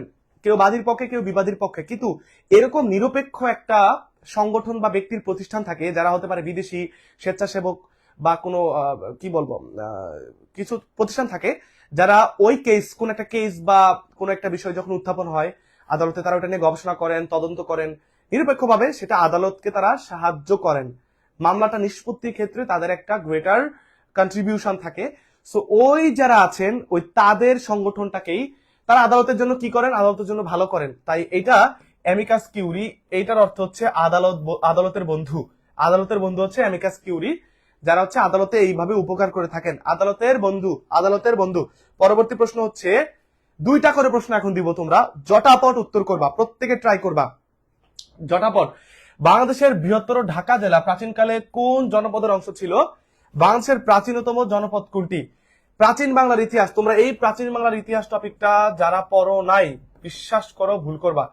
প্রাচীন বাংলার ইতিহাস টপিক থেকে তো প্রশ্ন হয়, তাই না? বলো, প্রাচীন টপিক থেকে একটা প্রশ্ন কিন্তু হয়। যেমন কোনগুলা? জনপদগুলা প্রাচীন রাজবংশ, বিশেষ করে কয়েকটা রাজবংশের কথা বলি। রাজবংশের ক্ষেত্রে মাথায় রাখবা সেটা হচ্ছে মৌর্য, গুপ্ত, পাল আর হচ্ছে গৌড়। মোটামুটি সবগুলো বলা হয়েছে ইম্পর্টেন্ট গুলা। জনপদ, রাজবংশ ইম্পর্টেন্ট, মাথায় রাখবা। পর্যটক, কারা এই পর্যটক? তোমাদের একটা ইম্পর্টেন্ট বলে দেই, এই পর্যটক টপিকটা থেকে তোমরা রাবি চবিতে প্রশ্ন কমন পাবে। রাজশাহী বিশ্ববিদ্যালয়, চট্টগ্রাম বিশ্ববিদ্যালয়ে প্রশ্ন কমন থাকে পর্যটক থেকে। সেরকম শিওর শর্ট ছোট ছোট যে টপিক গুলো পড়তে অন্তত পেট বেচে শিক্ষার্থীরা লাইভে আসে কয়েকজন, ওদের কাছে তোমরা জিজ্ঞেস করো যে অলরেডি সকল বিশ্ববিদ্যালয়ের ছোট সিভিল সাজেশন, প্রত্যেকটা সাজেশন সর্বোচ্চ কোনটা 8 মিনিট, কোনটা 9 মিনিট, কোনটা 10 মিনিট। এই 10 মিনিটে ওই টপিক গুলোর কথা বলছি যেগুলো পড়তে কোনটা 10 মিনিট লাগে, কোনটা 5 মিনিট লাগে, কোনটা 8 ঘন্টা লাগে, কোনটা 1 ঘন্টা লাগে। এরকম ছোট ছোট টপিক বলে দিছি যে ইনশাল্লাহ কমন থাকবে। সো তোমরা যারা এখন ওই যে পেড গ্রুপে ভর্তি হবা, সামনের 28 ডিসেম্বর থেকে আমাদের সেই মহাম্যারাথন ক্লাস, প্রত্যেকটা ক্লাস 2 ঘন্টা করে হবে। আমরা 7 দিনে 1 সপ্তাহ কভার করে ফেলবো এই 10টা ক্লাস, যে সেই টপিক গুলো যাতে সবার কাজে লাগে। যারা বিউপির জন্য ইংলিশ এমসিকিউ সলভ করবো, আজকেও কিন্তু ইংলিশ এমসিকিউ থাকবে। রাবি টার্গেট টপিক সলভ করাবো, কমন টপিক ক্লাস যেগুলো আসবে ইনশাল্লাহ। তো মাথায় রাখবা এই পর্যটক, তারপর হচ্ছে 2টা আমল বলবো, মুঘল প্লাস সুলতানি, মাথায় রাখবা, মুঘল প্লাস সুলতানি আমল, এগুলো মাথায় রাখবা, এই টপিকগুলো থেকে বেশি আসবে। সো বাংলার এই বৃহত্তর যে ঢাকা জেলা, এটা ছিল বঙ্গের অংশ, বঙ্গ জনপদ। প্রাচীনতম যদি জনপদ বলে, অপশনে যদি পুন্ড্র না পাও, তাহলে পুন্ড্রের রাজধানী ছিল কি? পুন্ড্রবর্ধন। আর এই পুন্ড্রবর্ধনের বর্তমান নামই কিন্তু কি? মহাস্থানগড়। তার মানে প্রাচীন জনপদ বাংলাদেশের হচ্ছে মহাস্থানগড়। প্রশ্ন বুঝে উত্তর করো। প্রাচীন জনপদ কিন্তু মহাস্থানগড়। আর এটা হচ্ছে বঙ্গ, ঠিক আছে? এই প্রশ্নগুলো কিন্তু ইম্পর্টেন্ট, পরবর্তীতে তোমাদের কাছে লাগবে। পরবর্তী প্রশ্ন হচ্ছে এইটা, প্রাচীন বাংলার হরিকেল জনপদভুক্ত এলাকা কোনটি? গঙ্গারিডয় রাজ্যের অবস্থান ছিল কোথায়? মাথায় রাখবা, গ্রিক যিনি আলেকজান্ডার কার শিষ্য বলো? আলেকজান্ডার মশার কামড়ে মারা গিয়েছিলেন, ইরাকে মারা গেছেন অবশ্য গিয়ে।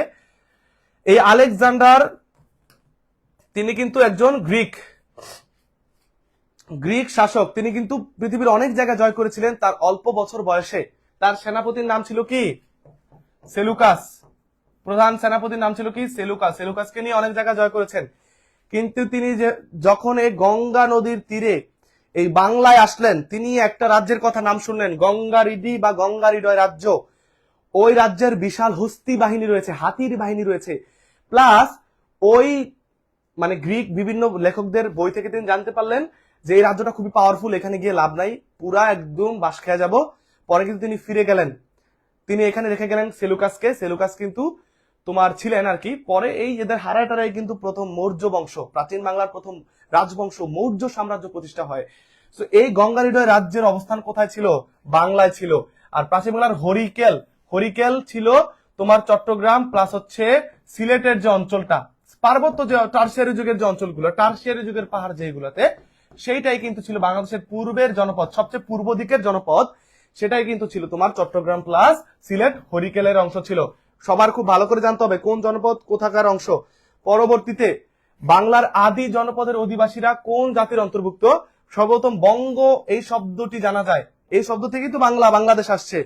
কোথা থেকে জানা যায়? হ্যাঁ, তোমরা উত্তর করেছো সঠিক। বলো বঙ্গ শব্দটি জানা যায় কোথা থেকে, বলো। এই পোলাপান বলো, বঙ্গ শব্দের কথা জানা যায় কোন জায়গা থেকে? বঙ্গ শব্দের নাম জানা যায় কোন জায়গা থেকে? এই টাইপের প্রশ্ন কিন্তু হয়ে থাকে।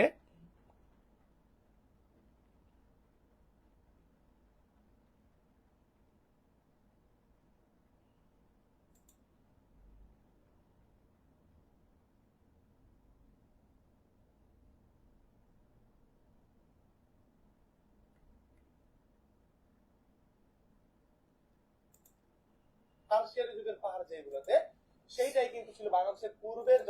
So, আমরা কিন্তু এখন আগামীকালও ইনশাল্লাহ চেষ্টা করব লাইভে আসার জন্য, তাও আগে 9টা বাজের দিকে আসলে বোধহয় ভালো হবে। সো তোমরা নাবিলজিকে পেজে অ্যাক্টিভ থেকো, পেয়ে যাবা। সো এই আদি জনপদের অধিবাসীরা কিন্তু নিষাদ জাতি। এই নিষাদ জাতি কোন জাতিকে বলা হয়? অস্ট্রিক। বাংলাদেশের প্রধান, আমরা যে বাঙালি জাতি গড়ে উঠেছে কিন্তু এই নিষাদ বা অস্ট্রিক জাতি থেকে। আর অস্ট্রিক হচ্ছে একটা প্রাচীন ভাষাও কিন্তু, অস্ট্রিকদের একটা প্রাচীন বাংলার প্রাচীন ভাষাও কিন্তু, এই প্রাচীন ভাষাও কিন্তু অস্ট্রিক। প্রাচীন ভাষাও কিন্তু অস্ট্রিক, মাথায় রাখবা। আর বঙ্গ শব্দের কথা জানা যায় এই ঐতেরেয় আরণ্যক গ্রন্থে, আরণ্যক গ্রন্থে, মাথায় রাখবা। পরবর্তীতে প্রশ্ন হলো এই দুইটা, যে বাংলা ও বাংলা নামের ব্যাখ্যা পাওয়া যায় কোথায়? সমগ্র বাঙালি জাতি কয় ভাগে বিভক্ত? সমগ্র বাঙালি জাতিকে কয় ভাগে ভাগ করা যায়? দেখি এই দুইটা প্রশ্ন উত্তর দাও।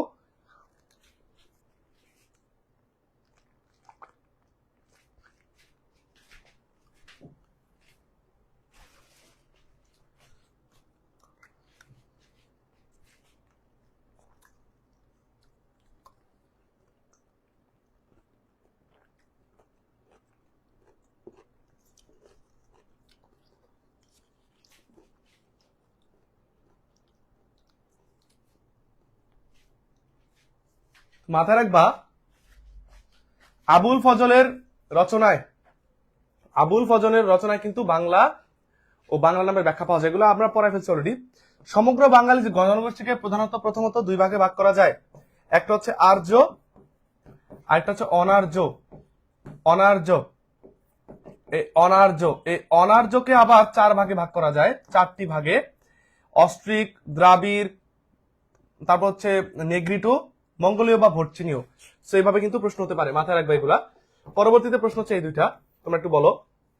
এই যে ভিল, সাঁওতাল, মুন্ডা উপজাতি রয়েছে বাংলাদেশে, তারা বাংলাদেশের সবচেয়ে ক্ষুদ্রতম উপজাতি, মানে মূলত 35 জনের মতো মনে মানুষ আছে বাংলাদেশে, ভিল আর কি। তো এরা কাদের পূর্বপুরুষ? এদের পূর্বপুরুষ কারা? কে সর্বপ্রথম সকল জনপদকে এক করে বাংলা নাম দেন? এবং তাকে কিন্তু শাহী বাংলা বলা হয়। শাহী বাংলা বলা হয়। শাহী বাংলা, এই ব্যক্তিকে কিন্তু শাহী বাংলা বলা হয়।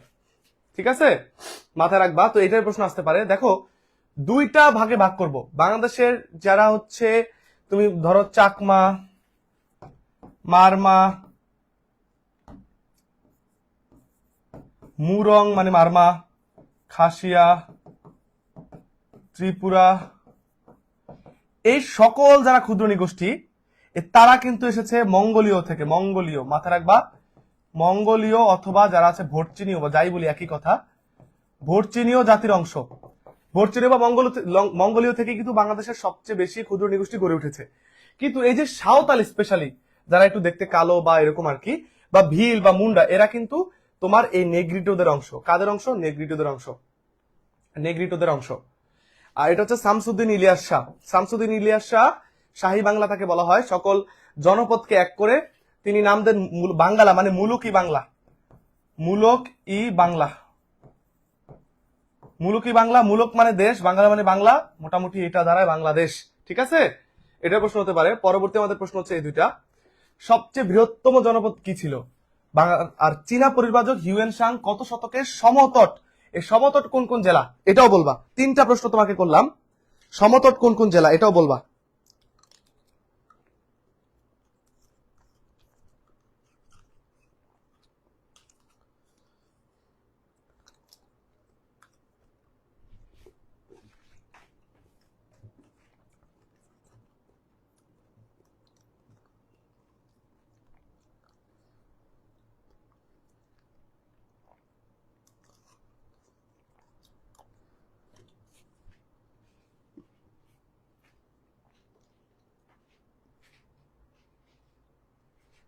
মাথায় রাখবা এই বঙ্গ হচ্ছে সবচেয়ে বড়, আর সবচেয়ে প্রাচীন জনপদ হচ্ছে পুন্ড্র, প্রাচীন পুন্ড্র। আর এই বড় বা বৃহত্তম যাই বলি সেটা হচ্ছে বঙ্গ। 307 শতকে, 7ম শতকে সমতট আসেন। সমতট বলতে কোন কোন জায়গা বোঝায়? হ্যাঁ, কুমিল্লা, নোয়াখালী এই অঞ্চলটাকে সমতট বলে। ইয়েস, উত্তর সঠিক। পরবর্তী প্রশ্ন হচ্ছে এটা যে বাংলাদেশের একমাত্র যে জেলা গৌড় জনপদের অংশ ছিল। একটা ডিফারেন্ট প্রশ্ন, যেখানে ডিফারেন্ট সেখান থেকে হয়তো প্রশ্ন আসে, আমাদের সব পড়ে রাখতে হবে। আর কোন রাজবংশ 400 বছর শাসন করেছে, মানে সব থেকে বেশি, সব থেকে বেশি তারা ছিল, তারা ছিল তোমার কি, সে আমলে চর্যাপদ রচনা হয়েছে, সে আমলে কিন্তু চর্যাপদ রচনা হয়েছে, যে আমলের কথা আমরা বলছি চর্যাপদ রচনা হয়েছে। হ্যাঁ, তারপর হচ্ছে সেই আমলেই তোমার কি হয়েছে, পাহাড়পুরের যে বৌদ্ধ বিহার নির্মাণ করেছে, পাহাড়পুরের বৌদ্ধ বিহার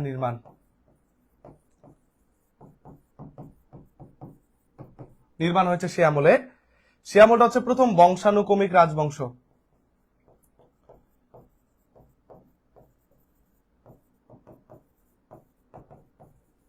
ঠিক আছে, মাৎস্যনায়ের পরের রাজবংশ সেটা 400 বছরের মতো সবচেয়ে শাসন করেছে কিন্তু পালেরা। পালি ভাষার উদ্ভব হয়েছে সে আমলে, পালি ভাষা। পাল বংশ প্রতিষ্ঠাতা হচ্ছে গোপাল, গোপাল, হ্যাঁ গোপাল। আর একমাত্র যে জেলা গৌড় জনপদের, গৌড় চাঁপাই নবাবগঞ্জ, চাঁপাই নবাবগঞ্জের ছাড়া বাকিটা ছিল ভারতের দিকে। হ্যাঁ, গৌড় জনপদের, এই গৌড় জনপদের রাজধানী ছিল কর্ণ সুবর্ণ, কি মুর্শিদাবাদ, যেটা বর্তমান মুর্শিদাবাদ, এই কর্ণ সুবর্ণ ছিল সেটা রাজধানী, কর্ণ সুবর্ণ। আমরা কিন্তু আমাদের পেট বেচে এগুলো ম্যাপ দেখিয়ে সুন্দর করে পড়িয়ে দিয়েছি আলহামদুলিল্লাহ। পরবর্তীতে বাংলার প্রাচীন নগর কর্ণ সুবর্ণের অবস্থান ছিল, যে বলে দিলাম মুর্শিদাবাদ। মাৎস্যনায় ধারণাটি কি সাথে সম্পর্কিত? তোমার মাথায় রাখবা, শশাঙ্ক যখন মারা যায়, শশাঙ্কের মৃত্যুর পর বাংলায় এক ধরনের অরাজকতা, বিশৃঙ্খলা সৃষ্টি হয়। মাৎস্যনায় পুকুরের বড় মাছ যেমন ছোট মাছকে গিলে ফেলে, এটা একটা অরাজকতার চিহ্ন, ঠিক তেমনি ওই সময়টাতে ছোট ছোট বড় বড় রাজ্যগুলো মাঝখানে দ্বন্দ্ব লেগেই ছিল, কোনো পার্মানেন্ট কোনো রাজবংশ ছিল না। পরে যখন পাল বংশ আসলো তখনই কিন্তু সেটার একটা সেটেলমেন্ট হয়। তো এই মাৎস্যনায় বলতে কিন্তু মাছের মতো বুঝায় না, বুঝায় কি আইন শৃঙ্খলাবিহীন অরাজক অবস্থা বোঝায় বা বিশৃঙ্খলা বোঝায়।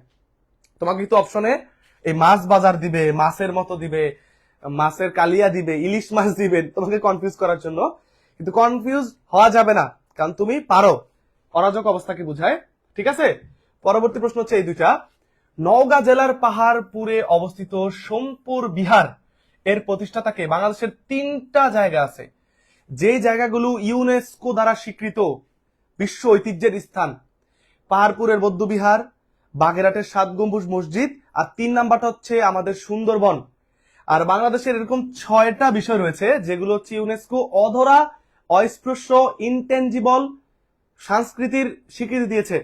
সেখানে এই 6ষ্ঠ নাম্বার কোনটা কেউ জানো? বাংলাদেশের 6ষ্ঠ সেটা কোনটা? এই 2025 সালের একদমই লাস্টের দিকে আমাদের রিসেন্ট একটা তথ্য, রিসেন্ট তথ্যটা। সো নওগাঁ জেলার পাহাড়পুর, এটা মাথায় রাখবে, এটা বৌদ্ধ ধর্ম বিহার, ধর্ম, এটা বৌদ্ধ ধর্মের একটা বিহার, ধর্ম থেকে ধর্মপাল, ধর্ম থেকে ধর্মপাল। সন্ধ্যাকর নন্দী রচিত রামচরিতম, এই রামচরিতম গ্রন্থ থেকে কিন্তু এই মাৎস্যনের কথা জানা যায়। সো এটা হচ্ছে একটা কাব্যগ্রন্থ, মূলত এটা একটা কাব্যগ্রন্থ, মাথায় রাখবো। অনেক জায়গায় ইতিহাস গ্রন্থ দেখবা, যদি অপশনে কাব্যগ্রন্থ থাকে আগে কাব্যগ্রন্থ দাগাবা, না থাকলে পরে ইতিহাস গ্রন্থ দাগাতে হবে। এগুলো কিন্তু কনফিউজ প্রশ্ন, কনফিউজিং প্রশ্ন, আমাদের এগুলো বুঝতে হবে, আমাদের এগুলো বুঝতে হবে। এগুলো হচ্ছে কনফিউজিং এক একটা প্রশ্ন, ঠিক আছে, কনফিউজিং প্রশ্ন। আমরা দ্রুত যাচ্ছি, দেখো না তোমাদের জন্য। পরবর্তীতে মেগাস্থিনিস কার রাজসভার গ্রিক দূত ছিলেন? মাৎস্যনায় বাংলার কোন সময়কাল নির্দেশ করে? তো এরকম টাইপের কিছু প্রশ্ন হতে পারে, তোমাদের রেডি থাকতে হবে, যে টাইপের প্রশ্ন হোক রেডি থাকতে হবে, ঠিক আছে।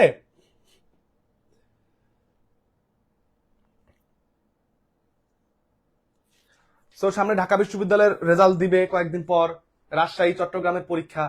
সো আমি আগে অ্যানাউন্স করে দিছি, যারা আমার কোর্স থেকে যখনই ভর্তি হও, যারা যে কোনো বিশ্ববিদ্যালয়ের, যেমন আরইউর এ, সিইউর হচ্ছে বি, হ্যাঁ, তারপর জগন্নাথের বি, অথবা হচ্ছে তোমার বিউপির যে কোনো ইউনিটে, বা ঢাবির বি, এরকম যত ইউনিটে যারা মূল ইউনিটগুলোতে ফার্স্ট হতে পারবা তাদের জন্য ল্যাপটপ পুরস্কার থাকবে। অথবা তুমি সেকেন্ড থার্ড হইলেও পুরস্কার একটা দিব, সেটা এখন বলবো না। সো কোর্সে ভর্তি হয়ে গেলে কিন্তু এই সুযোগটা সামনে থাকবে। যারা খুব কনফিডেন্ট যে হবাই, তাহলে ভর্তি হয়ে থাকো, হয়তো বা তুমি এটা পাওয়া যেতে পারো। আমি কিন্তু এবার জোর দিয়ে বলতেছি, কারণ আমি দিব। আর আমার কোর্স থেকে যারা চান্স পাচ্ছে তাদেরকে সংবর্ধনা দিব সামনে। যারা চান্স পেয়েছে অলরেডি, আমি পেজও কয়েকটা জানাইছি, সব জানানোর সুযোগ পাই না, কারণ এত ঘন ঘন পোস্ট করার সময় থাকে না। সো তোমরা কিন্তু পেজে, গ্রুপে জানাই দিও, পেজে জানাই দিও যারা আমার কোর্স থেকে প্রথম হচ্ছে, বিভিন্ন জায়গায় ভালো রেজাল্ট করতেছো, তোমাদের কিন্তু সংবর্ধনা প্লাস পুরস্কার থাকবে।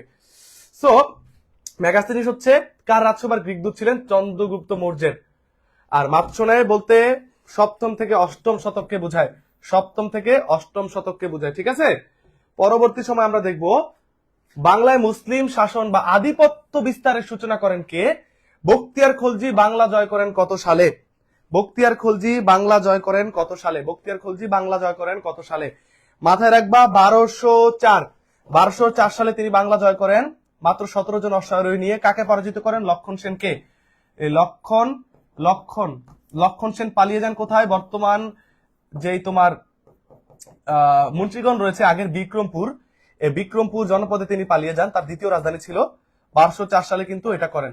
আর বাংলায় মুসলিম শাসনটা, আধিপত্যটা শুরু হয় কিন্তু এই বখতিয়ার খলজির হাত ধরেই, তার হাত ধরেই কিন্তু এই আধিপত্য শুরু হয়। তিনি আসেন প্রথমে, কিন্তু সেন বংশ ছিল হিন্দু ধর্মাবলম্বীদের যে রাজবংশ, সেটা পরাজিত করে ইখতিয়ারউদ্দিন বখতিয়ার খলজি কিন্তু এই কাজটা করেন। সো এটা মাথায় রাখতে হবে, ঠিক আছে, তার ব্যাপারটা মাথায় রাখতে হবে। পরবর্তী প্রশ্ন হচ্ছে এই দুইটা, বাংলার প্রাচীনতম ছবির নিদর্শন কোনটি? কৌলিন্য প্রথার প্রবর্তক কে? এটা খুবই ইম্পর্টেন্ট একটা প্রশ্ন, স্কিপ করবা না। কৌলিন্য প্রথা মাথায় রাখবা। এই প্রাচীন যেই ছবি নিদর্শন ছিল পাল আমলে পাওয়া যায়। আমরা প্রথমে গুহার মধ্যে বিভিন্ন চিত্র আঁকা হতো, কিন্তু বাংলা, আমাদের বাংলা অঞ্চলে প্রাচীন কোন ছবির নিদর্শন পাওয়া যায় চিত্রের, কোথায়? প্রজ্ঞা পারমিতার পুঁথির ছবিতে, পাল আমলে। কোন আমলে? পাল আমলে, পাল আমলে। এবং মাথায় রাখবা কিসের মধ্যে? তাল পাতার মধ্যে, তাল পাতায় আঁকা ছিল। কিসে? তাল পাতায় আঁকা পুঁথি চিত্র, তাল পাতায় আঁকা পুঁথির চিত্র পাওয়া যায় এই প্রাচীনতম নিদর্শন, ঠিক আছে। প্যাপিরাস এগুলো ছিল তোমার গ্রিক মানে মিশরীয় সভ্যতার, এগুলো না, হ্যাঁ এগুলো না। আর কৌলিন্য প্রথা চালু করেন কিন্তু এই বল্লাল সেন, সেন বংশের বল্লাল সেন কিন্তু কৌলিন্য প্রথা। তোমরা আমাকে বলো, এই দানসাগর প্লাস অদ্ভুত সাগর কে লিখেছেন? অদ্ভুত সাগর এটা কে লিখেছেন, কে সম্পূর্ণ করেছেন? এগুলো সম্পর্কে কি জানো? দানসাগর অদ্ভুত সাগর সম্পর্কে তোমরা কি জানো? দানসাগর অদ্ভুত সাগর সম্পর্কে তোমরা কি জানো বলো। পরবর্তী, সফরনামা গ্রন্থের রচয়িতাকে? আর ভারতীয় উপমহাদেশের প্রথম সাম্রাজ্যের নাম কি? এই দুইটা প্রশ্ন। সফরনামা গ্রন্থের রচয়িতাকে? ভারতীয় উপমহাদেশের প্রথম সাম্রাজ্য, ভারতীয় উপমহাদেশের প্রথম সাম্রাজ্য হচ্ছে মৌর্য, মৌর্য গুপ্ত গৌড়পাল সেন। তাহলে মৌর্য হচ্ছে প্রথম সাম্রাজ্য, প্রতিষ্ঠা করেছেন চন্দ্রগুপ্ত মৌর্য। কে? সময় না আমি দ্রুত বলি, চন্দ্রগুপ্ত মৌর্য প্রতিষ্ঠা করেছেন।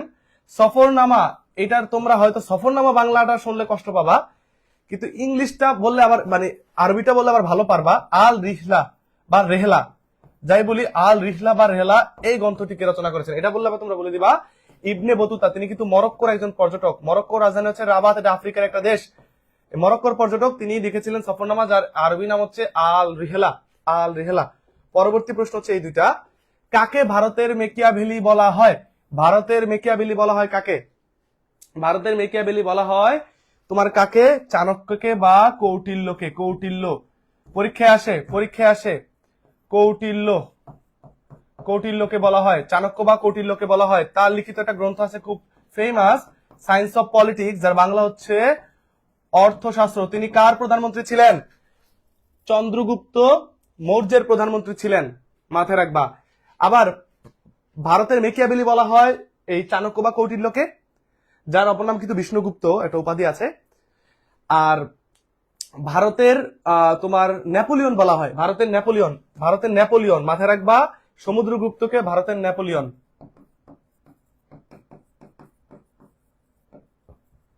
সমুদ্রগুপ্তকে ভারতের নেপোলিয়ন বলে। পাল বংশের সর্বশেষ যদি সফল অ্যাড করে দেয়, আর কিচ্ছু করার নাই, হয়ে যাবে অবশ্যই লক্ষণ সেন। ও পাল বংশের, সরি পাল বংশের, আমি বলছি সেন বংশের। বলো পাল বংশটা কি হবে? সর্বশেষ সফল রাজা বলছে, এইখানে হচ্ছে টুইস্টটা। সর্বশেষ সফল না থাকলে মদন পাল দিয়ে দিতাম আমরা। পাল বংশের সর্বশেষ সফল রাজা কয়জন আছো এখন? আমাদের কিন্তু প্রশ্ন বেশি নাই, তোমরা জাস্ট একটু কানেক্টেড থাকো, তারপর স্পেশাল কথাগুলো তোমাদের সামনে আমরা বলবো। কেউ মিস করো না, মিস করলেই লস হয়ে যাবে।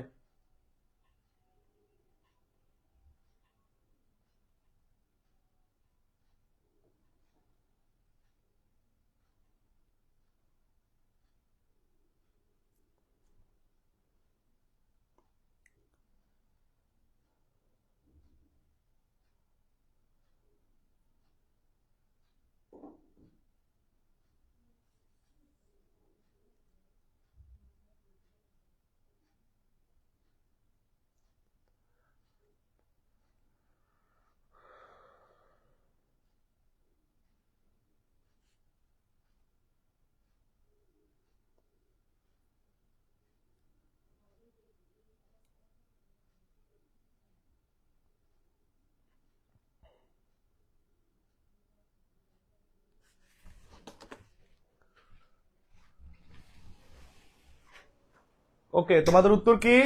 তোমাদের উত্তর কি? এখানে যদি সফল না থাকতো তাহলে আমি বলেছিলাম কি হবে? মদন পাল। সফল না থাকলে মদন পাল। আর যদি না হয় তার পিতা, তার পিতার নাম হবে, তার পিতার নাম কি? রামপাল। আর সর্বশ্রেষ্ঠ ছিলেন ধর্মপাল, সর্বশ্রেষ্ঠ। তো এগুলো অনেক ঝামেলা আছে, ঝামেলা আছে, মাথায় রাখবা।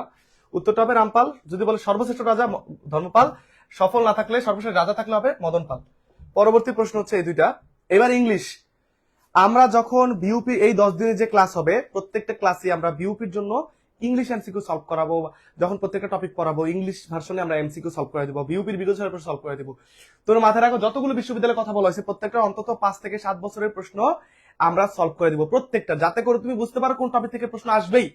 সে অনুযায়ী প্রতিদিন পড়া দিব, প্রতিদিন তুমি সাবমিট করবা, প্রতিদিন তুমি এক্সাম দিবা। মাত্র 399 টাকায়, 400 বাদ দিলাম, যাতে সবাই ভর্তি হতে পারে।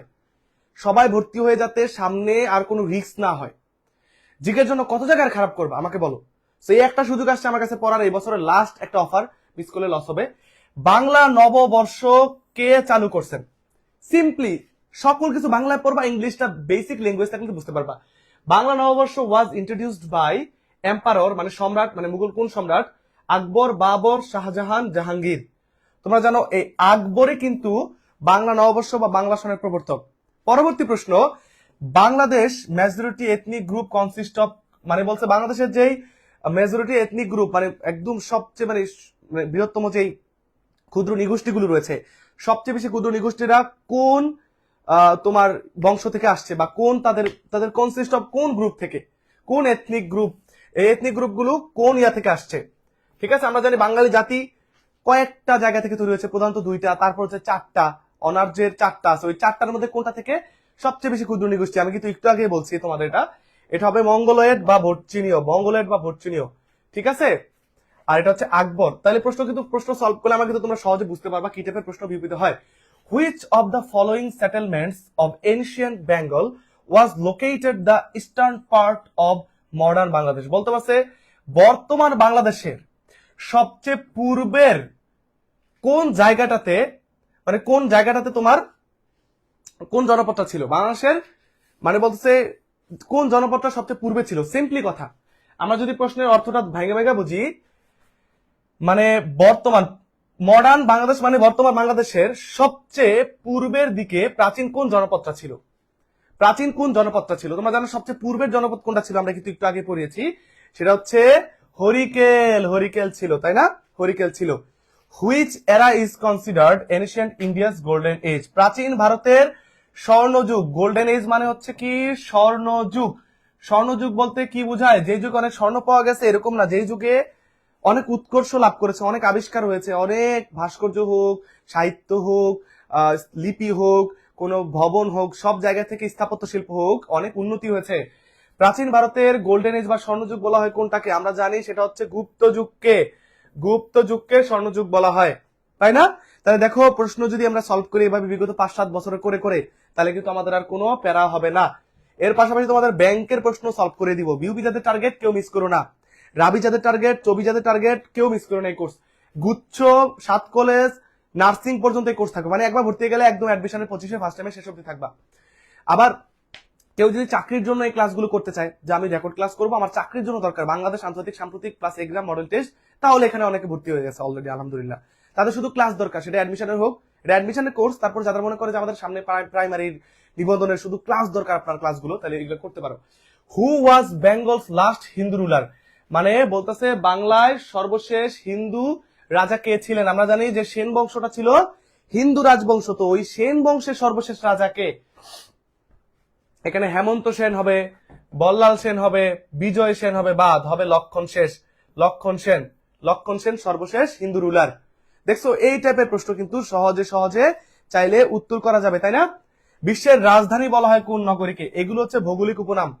আমরা বলি ভৌগোলিক উপনামের দুইটা পার্ট, একটা হচ্ছে বাংলাদেশের, একটা হচ্ছে আন্তর্জাতিকের। তুমি আজকে বসে কালকে দিনের মধ্যে সবগুলা মুখস্থ করে ফেলবা, একজনও বাদ দিবা না। তোমাদের বাড়ির পড়া এটা, একজনও বাদ দিবা না, একজনও বাদ দিবা না। আর আজকে ক্লাসটা যারা নোট করতেছো বা নোট করছো, আমাদের যে ফেসবুক গ্রুপটা আছে ওখানে শেয়ার করলে তোমরা কিন্তু সেখান থেকে অনেক উপকৃত হবা। আমি তোমাদের সেই যারা এরকম শেয়ার করবা তাদেরকেও কিন্তু গিফট দিতে পারি। তোমরা হচ্ছে অ্যাক্টিভ থাকো, সামনে অ্যানাউন্সমেন্ট আছে। বিশ্বের রাজধানী বলা হয় নিউ ইয়র্ককে, বিশ্বের রাজধানী বলা হয় নিউ ইয়র্ককে। পরবর্তী আমাদের প্রশ্ন হচ্ছে এই দুইটা, ডেড হার্ট অফ আফ্রিকা, যার বাংলা হচ্ছে আফ্রিকার মৃত হৃদয়। কি? আফ্রিকার মৃত হৃদয়। কোনটি আফ্রিকার মৃত হৃদয় বলা হয়? কোন দেশকে? কোন দেশকে হাজার হ্রদের দেশ বলা হয়? কোন দেশকে হাজার হ্রদের দেশ বলা যায়? বলো, কোন দেশকে হাজার হ্রদের দেশ বলা হয়? কোন দেশকে? আমাদের আর বেশি প্রশ্ন নাই, 5-6টা প্রশ্ন আছে, তোমরা একটু থাকো দেখো। কোন দেশকে হাজার হ্রদের দেশ বলা যায়?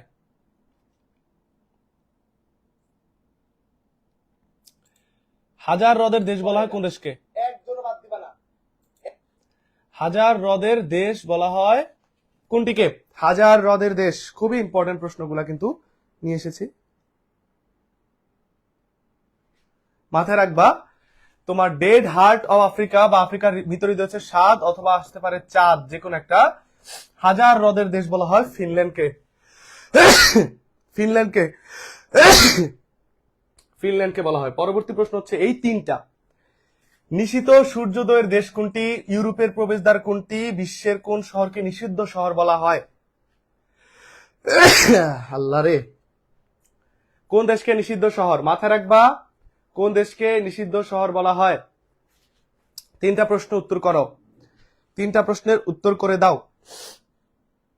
ধড়কন ধড়কন এক গম রহতা হ্যায়, हाँ जाने क्यों फिर भी दिल कहता है जी ले जरा। তো মাথায় রাখবা, নিশিত সূর্যোদয় দেশ, এগুলো আগে অনেক পড়াইছি। হ্যাঁ, নিশিত সূর্যোদয় দেশ কোনটা বলো, এখানে কোনটা আছে? কি বলতে পারবা? 53টা যে উত্তর দিতে পারবা সে ব্রিলিয়ান্ট। 53 উত্তর দিতে পারলে ব্রিলিয়ান্ট, 53 উত্তর দিতে পারলে তুমি ব্রিলিয়ান্ট হবা। 53 উত্তর দিতে পারলে তুমি হবা ব্রিলিয়ান্ট। দেখো, নিশিত সূর্যোদয় দেশ হচ্ছে নরওয়ে, এখানে নরওয়ে নাই, তার মানে কোনটি না। ইউরোপের প্রবেশদ্বার হচ্ছে অস্ট্রিয়ার রাজধানী ভিয়েনা। বিশ্বের কোন শহর নিষিদ্ধ শহর? নিষিদ্ধ শহর বললে হচ্ছে লাসা। আর যদি বলে নিষিদ্ধ, এখানে যদি বলতো দেশ, নিষিদ্ধ দেশ, তখন কিন্তু হবে আবার তিব্বত, তিব্বত, তখন কিন্তু হবে আবার তিব্বত। ঠিক আছে, নিষিদ্ধ শহর বলছে তিব্বতের লাসা, তাই না? তিব্বতের লাসা, মাথায় রাখবা।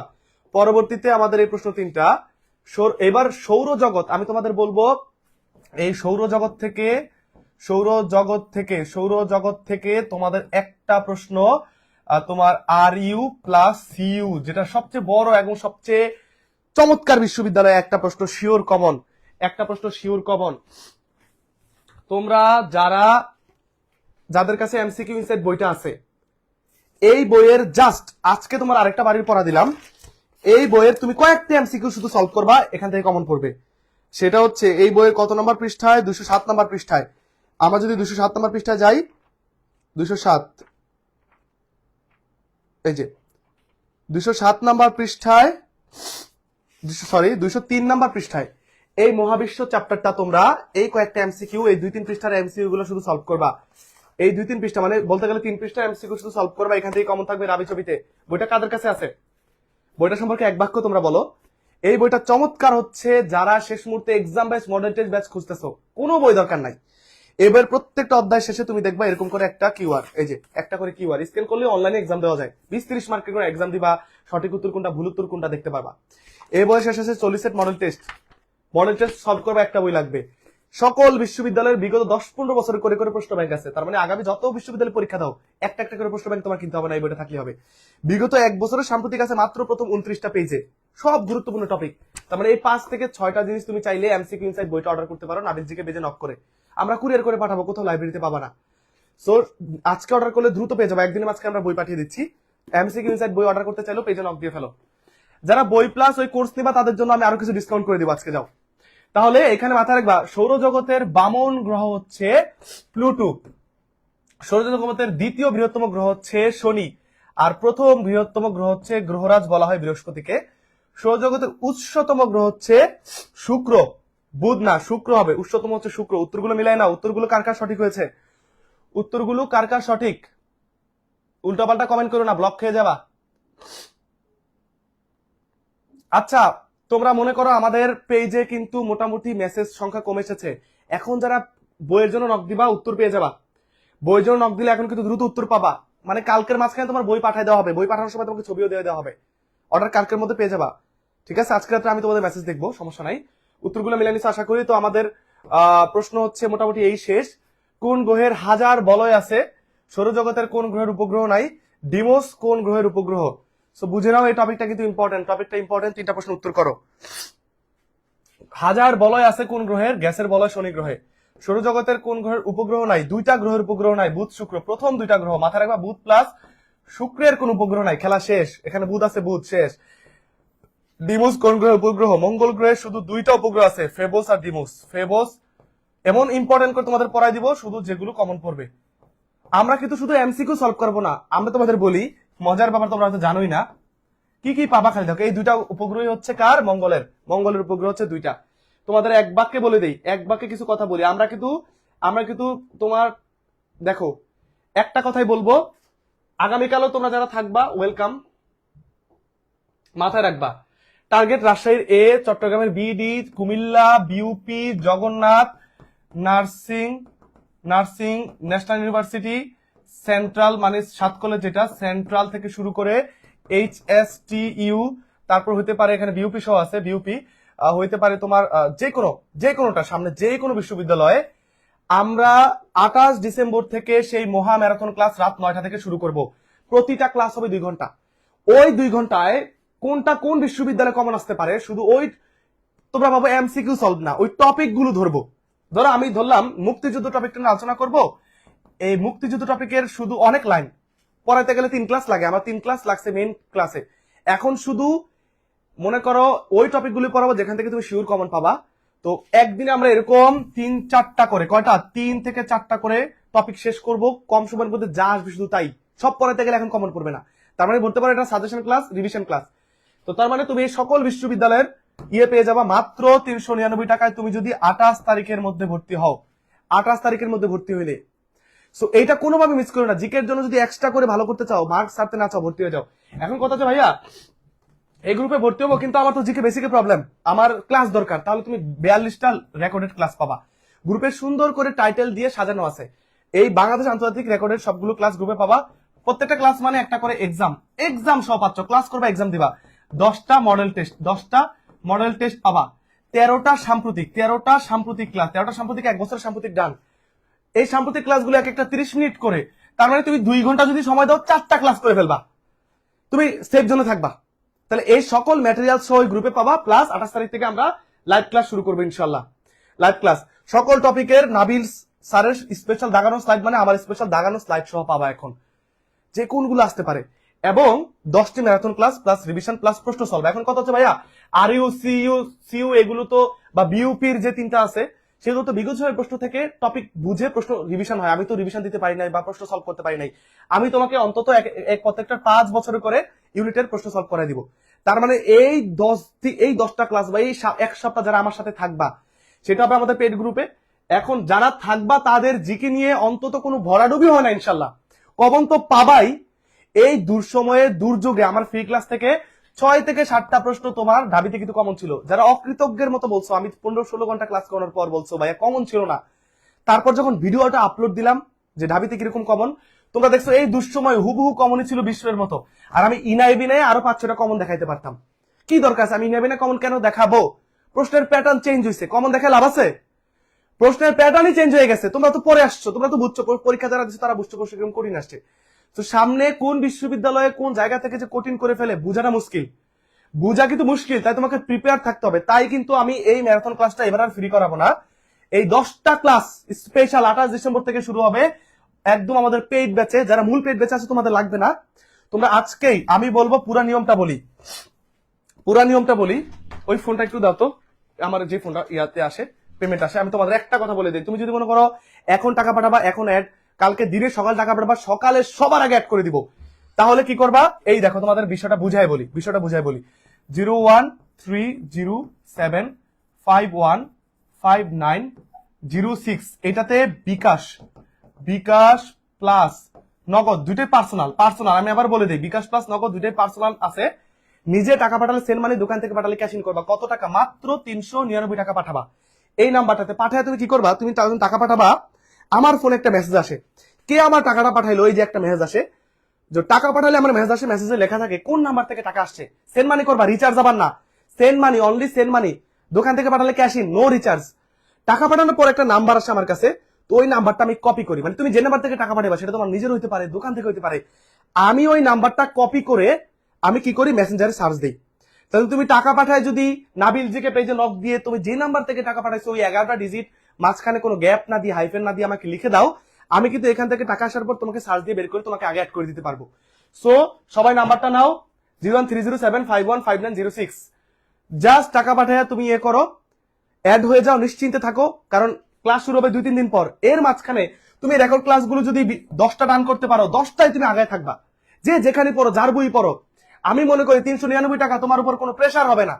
এই জন্য আমি এই প্রাইসটা রাখছি। সামনে যারা প্রাইমারি নিবন্ধন হতে পারে তারাও যুক্ত হয়ে যাচ্ছে, তারা পর্যন্ত যুক্ত হয়ে যাচ্ছে, কারণ তাদের রেকর্ডেড ক্লাস দরকার, তারা এখন প্রস্তুতি দরকার, আমার উপর ভরসা করছে। এর পাশাপাশি ধরলাম কোর্সের দাম, আমাদের এই কোর্সের দাম হচ্ছে তোমার কত, 400 ধরলাম। আর এই বইয়ের প্রাইস হচ্ছে কুরিয়ার চার্জ সহ 460 টাকা। কেউ যদি মনে করো যে ভাইয়া আপনার এই কোর্সে ভর্তি হব প্লাস বই নিব একসাথে, এক্ষেত্রে একটা ডিসকাউন্ট করে দেন, তাহলে এই বইয়ের দাম 460 টাকা না, আমি তোমাদের বলবো 60 টাকাই বাদ, 400 টাকা। মোট যদি 800 টাকা পে করো, তোমরা বইও পেয়ে যাবা, কোর্সে অ্যাড হয়ে যেতে পারবা 800 টাকা। 60 টাকা আরো বাদ দিয়ে দিলাম, তাহলে কুরিয়ার চার্জ পুরো ফ্রি করে দিলাম সারা বাংলাদেশে। আমি পাঠাবো, আমাকে নাবিলজিকে পেজে নক দাও, বই সহ লাগলে টাকা পাঠান। হাই হ্যালো কেমন আছেন ভাইয়া, আপনি ভালো আছেন, খাইছেন কিনা, কি অবস্থা, দরকার নাই। তুমি টাকা পাঠায় শুধু নক দিয়ে ফেলো আর ভরসা করো, ইনশাল্লাহ কোনো সমস্যা নাই। সকল ক্লাস রেকর্ডের আছে, কোনো ক্লাস তোমার মিস যাবে না, ইনশাল্লাহ। যখনই ইয়ে করবা, আমি বলবো ইউটিউব থেকে দেখো, ফেসবুক থেকে দেখো, যখনই দেখো তোমার কাজ হচ্ছে ওইখানে অ্যাড হয়ে যাও। 28 তারিখ থেকে আমরা শুরু করে দেবো রাত 9টায়, সবাই রেডি হয়ে থাকবা।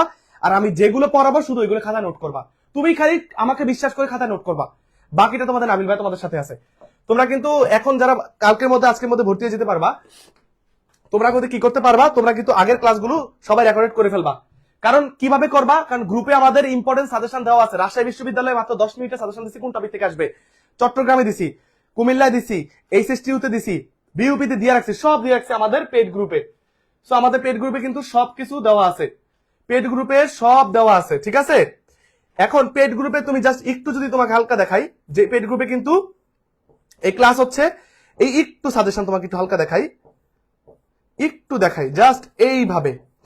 এই যে কি লিখছি দেখো, পেড গ্রুপে কি নোটিশ দিছি দেখো, নোটিশটা দেখো। পেড গ্রুপের মোট 6টা সাজেশন ভিডিও দিছি, ভিডিও হচ্ছে 6টা। এই 6টাতে চবি বি প্লাস ডি এর সাজেশন, রাবির এ, কবির বি, জবির বি, সাস্টের বি, বিউপির এই 3টা গ্রুপের সাজেশন দিয়ে ফেলছি, সবাই কিন্তু এগুলো পেয়ে গেছে। এইবার দেখো, এই যে এরকম দেখো, এই যে যেমন সার্চ বি ইউনিট জিকে, এরকম টাইটেল দেখে দেখে দেখবো এখানে কিছু টপিকের নাম বলছি, এইরকম টাইপের তোমরা সাজেশন পেয়ে যাবা কিন্তু এই গ্রুপে। যারা যুক্ত হয়ে যাবা, তুমি যা সাজেশন গুলো ফলো করে নিজে পড়াশোনা করতে পারবা। এর পাশাপাশি মনে করো ভাইয়া আপনার সকল ক্লাস করতে চাই, আগের এই ফিচার্ড অপশনে গেলে সিমোরে ক্লিক করলে টাইটেল অনুযায়ী সকল ক্লাস রেকর্ডে আছে, একদম সিরিয়ালি টাইটেল, স্লাইড, এক্সাম, সব সকল topic, part 1, part 2, slide, exam, lecture 2, lecture 3, এবং সাম্প্রতিক গুলো মাঝখানে আছে দেখো, সাম্প্রতিক ক্লাসগুলো, লেকচারগুলো সাজানো আছে। হ্যাঁ, এইভাবে কিন্তু সকল আন্তর্জাতিক টপিক, তুমি সভ্যতার কথা বলবা, এখানে ক্লিক করবা, আয়সা খালি ক্লিক করবা, করে তুমি ক্লাস রেকর্ড ক্লাস চলে যাবা। তুমি টানে টানে করতে চাও, হাতে সময় নাই, তাও সুযোগ আছে। ভাই এখন হাতে তো সময় নাই, এই সেটিং এ যাবা, এখানে যাবা 1.25x দিয়ে দিবা, তারপর কি করবা এই পুরো ক্লাসটা টেনে টেনে করে ফেলতে পারবা। এখানে টেনে দিলাম, এই যে সকল কিছু সুন্দর করে বোঝানো আছে কিন্তু। এই যে প্রত্যেকটা ক্লাসে দেখো স্টার মার্ক করা, দেখছো? সো প্রত্যেকটা ক্লাসে কিন্তু এইভাবে এই যে কোনগুলো আসতে পারে শুধু স্টার মার্ক করা আছে, তোমরা জানো সেখান থেকে কমন পড়ে, যারা আমাকে দেখো। তার মানে তুমি এসে শুধু সেগুলো ফলো করলা। এমন মনে করো ভাইয়া আমি তো ক্লাস করব, ক্লাসের পর চাচ্ছি যে এই টপিকে একটা এক্সাম দিতে, এই টপিকে একটা কি দিতে, এই টপিকে একটা এক্সাম দিতে ভাইয়া, এই টপিকে একটা এক্সাম দিতে চাই আমি ভাইয়া।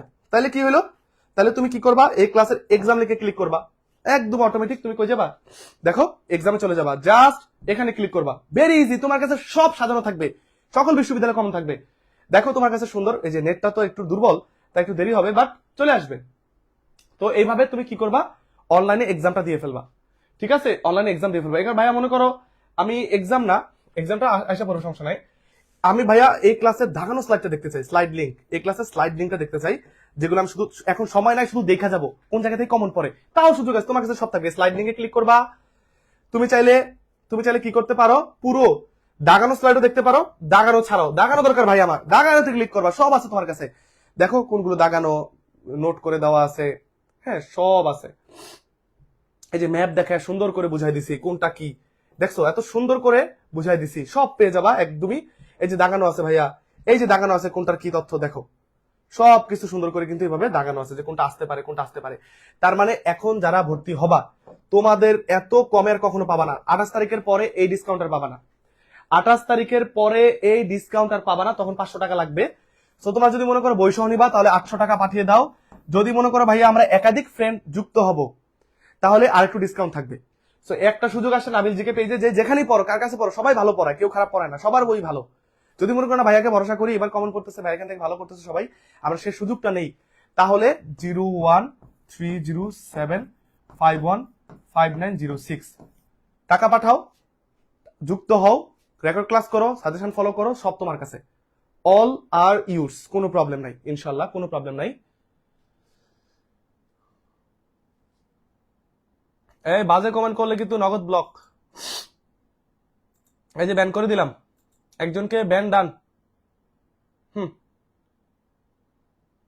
হুম ব্যান ডান, ব্যান করে দিছি, উড়াই দিছি, ব্যান ডান, শেষ। এবার দেখো 0130751590 নাম্বার ঠিক আছে। বিকাশ নগদে তুমি কোর্সে ভর্তি হয়ে দিলে তুমি 399 400 টাকা পাঠিয়ে দাও, আর বৈশ নিলে 800। সো তোমার আর কোনো টেনশন নাই ইনশাল্লাহ, আমি বিশ্বাস করি তোমরা কেউ মিস করবে না। আর তোমাদের সাথে দেখা হবে আজকেও ইনশাল্লাহ, আজকে রাত ঠিক 9টায় হয়তো দেখা হতে পারে, আজকে নতুন দিন হয়ে গেছে যদিও, আজকে 25 ডিসেম্বর রাত 9টায় দেখা হবে। বাট তার আগে ভর্তি হয়ে তুমি ক্লাস শুরু করে দাও, 28 ডিসেম্বর থেকে যখন আমি আসবো তখন মহা ম্যারাথন ক্লাস। এতটুকু ভরসা দিতে পারি, তোমার ভালো রকমের একটা রিভিশন হয়ে যাবে, ভালো রকমের কমনও থাকবে ইনশাল্লাহ ওই গ্রুপটাতে। সো এটা কেউ মিস করো না, কেউ মিস করো না। আজকে এই পর্যন্ত অনেক রাত হয়ে গেছে, তোমাদের আর সময় নষ্ট করবো না, তোমরা এটা করে দাও।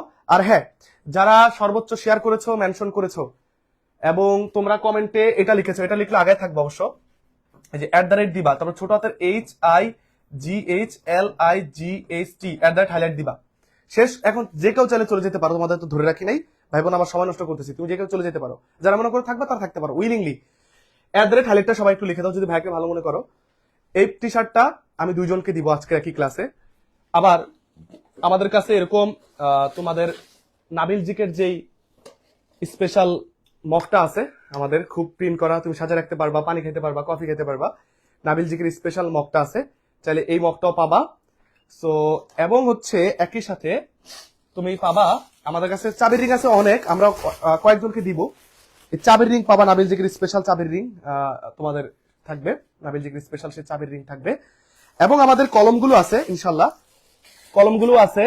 সো আমাদের কলম অনেক আছে সংখ্যায়, কলম কিন্তু সংখ্যায় কম নাই, এখানে খুব সম্ভবত 50টার মতো আছে, খুবই প্রিমিয়াম। তো প্রত্যেকটা কলম খুবই প্রিমিয়াম, দেখতেই পাচ্ছ। সো এরকম দেওয়া হবে, নিয়ম একটাই, তোমরা সর্বোচ্চ বিভিন্ন নিজের আইডিতে একটা শেয়ার, আগে একটা রিয়েক্ট দাও, বিভিন্ন গ্রুপে শেয়ার করো, বিভিন্ন ফেসবুক গ্রুপ আছে না, যারা ক্লাস করতে চাও, যে বন্ধুগুলো ক্লাস করতে চাও মেনশন দাও, দিয়ে হচ্ছে তোমরা এখন স্ক্রিনশট গুলো নাবিল জিকে পেজে জানিয়ে দাও। আর তোমরা হচ্ছে এই ক্লাসের যে পিডিএফটা কোথায় পাবা, পিডিএফ তোমরা বলতে পারো ভাই আজকে তোমরা যেহেতু শেয়ার করছো অনেক, তোমাদের পিডিএফটা ফ্রিতে দিয়ে দিব। তোমরা যদি বলো ভাই এই ক্লাসের উপর একটা ফ্রি এক্সামও নেন, আচ্ছা ঠিক আছে যাও, এক্সামও নিব। তোমরা যদি মনে করো ভাই একটা ফ্রি এক্সাম নেন, এক্সাম নিব, সেটা কোথায় পাবা, সেটা কোন গ্রুপে পাবা, এই গ্রুপটাতে তোমরা পাবা। তাহলে ক্লাসের পর তোমরা চেক করবা এই গ্রুপে, যারা যুক্ত হও না যুক্ত হয়ে যাও, ফেসবুকে গিয়ে সার্চ করো এই গ্রুপটা, Nabil GK free live class group, এই গ্রুপটা এই নামে সার্চ করো এখনই। তোমরা এই গ্রুপে যুক্ত হও, ক্লাসের পর যারা যুক্ত নাই আমি তোমাদের পিডিএফটা এই গ্রুপে দিয়ে দিব, ফেসবুক গ্রুপটাতে যুক্ত হয়ে যাও এখনই, এই গ্রুপে যুক্ত হয়ে যাও, এই গ্রুপে যুক্ত হয়ে যাও, তোমাদের সবাই ক্লাসের পর পিডিএফটা পেয়ে যাবা, ঠিক আছে? এই গ্রুপে যুক্ত হয়ে যাও ইনশাল্লাহ।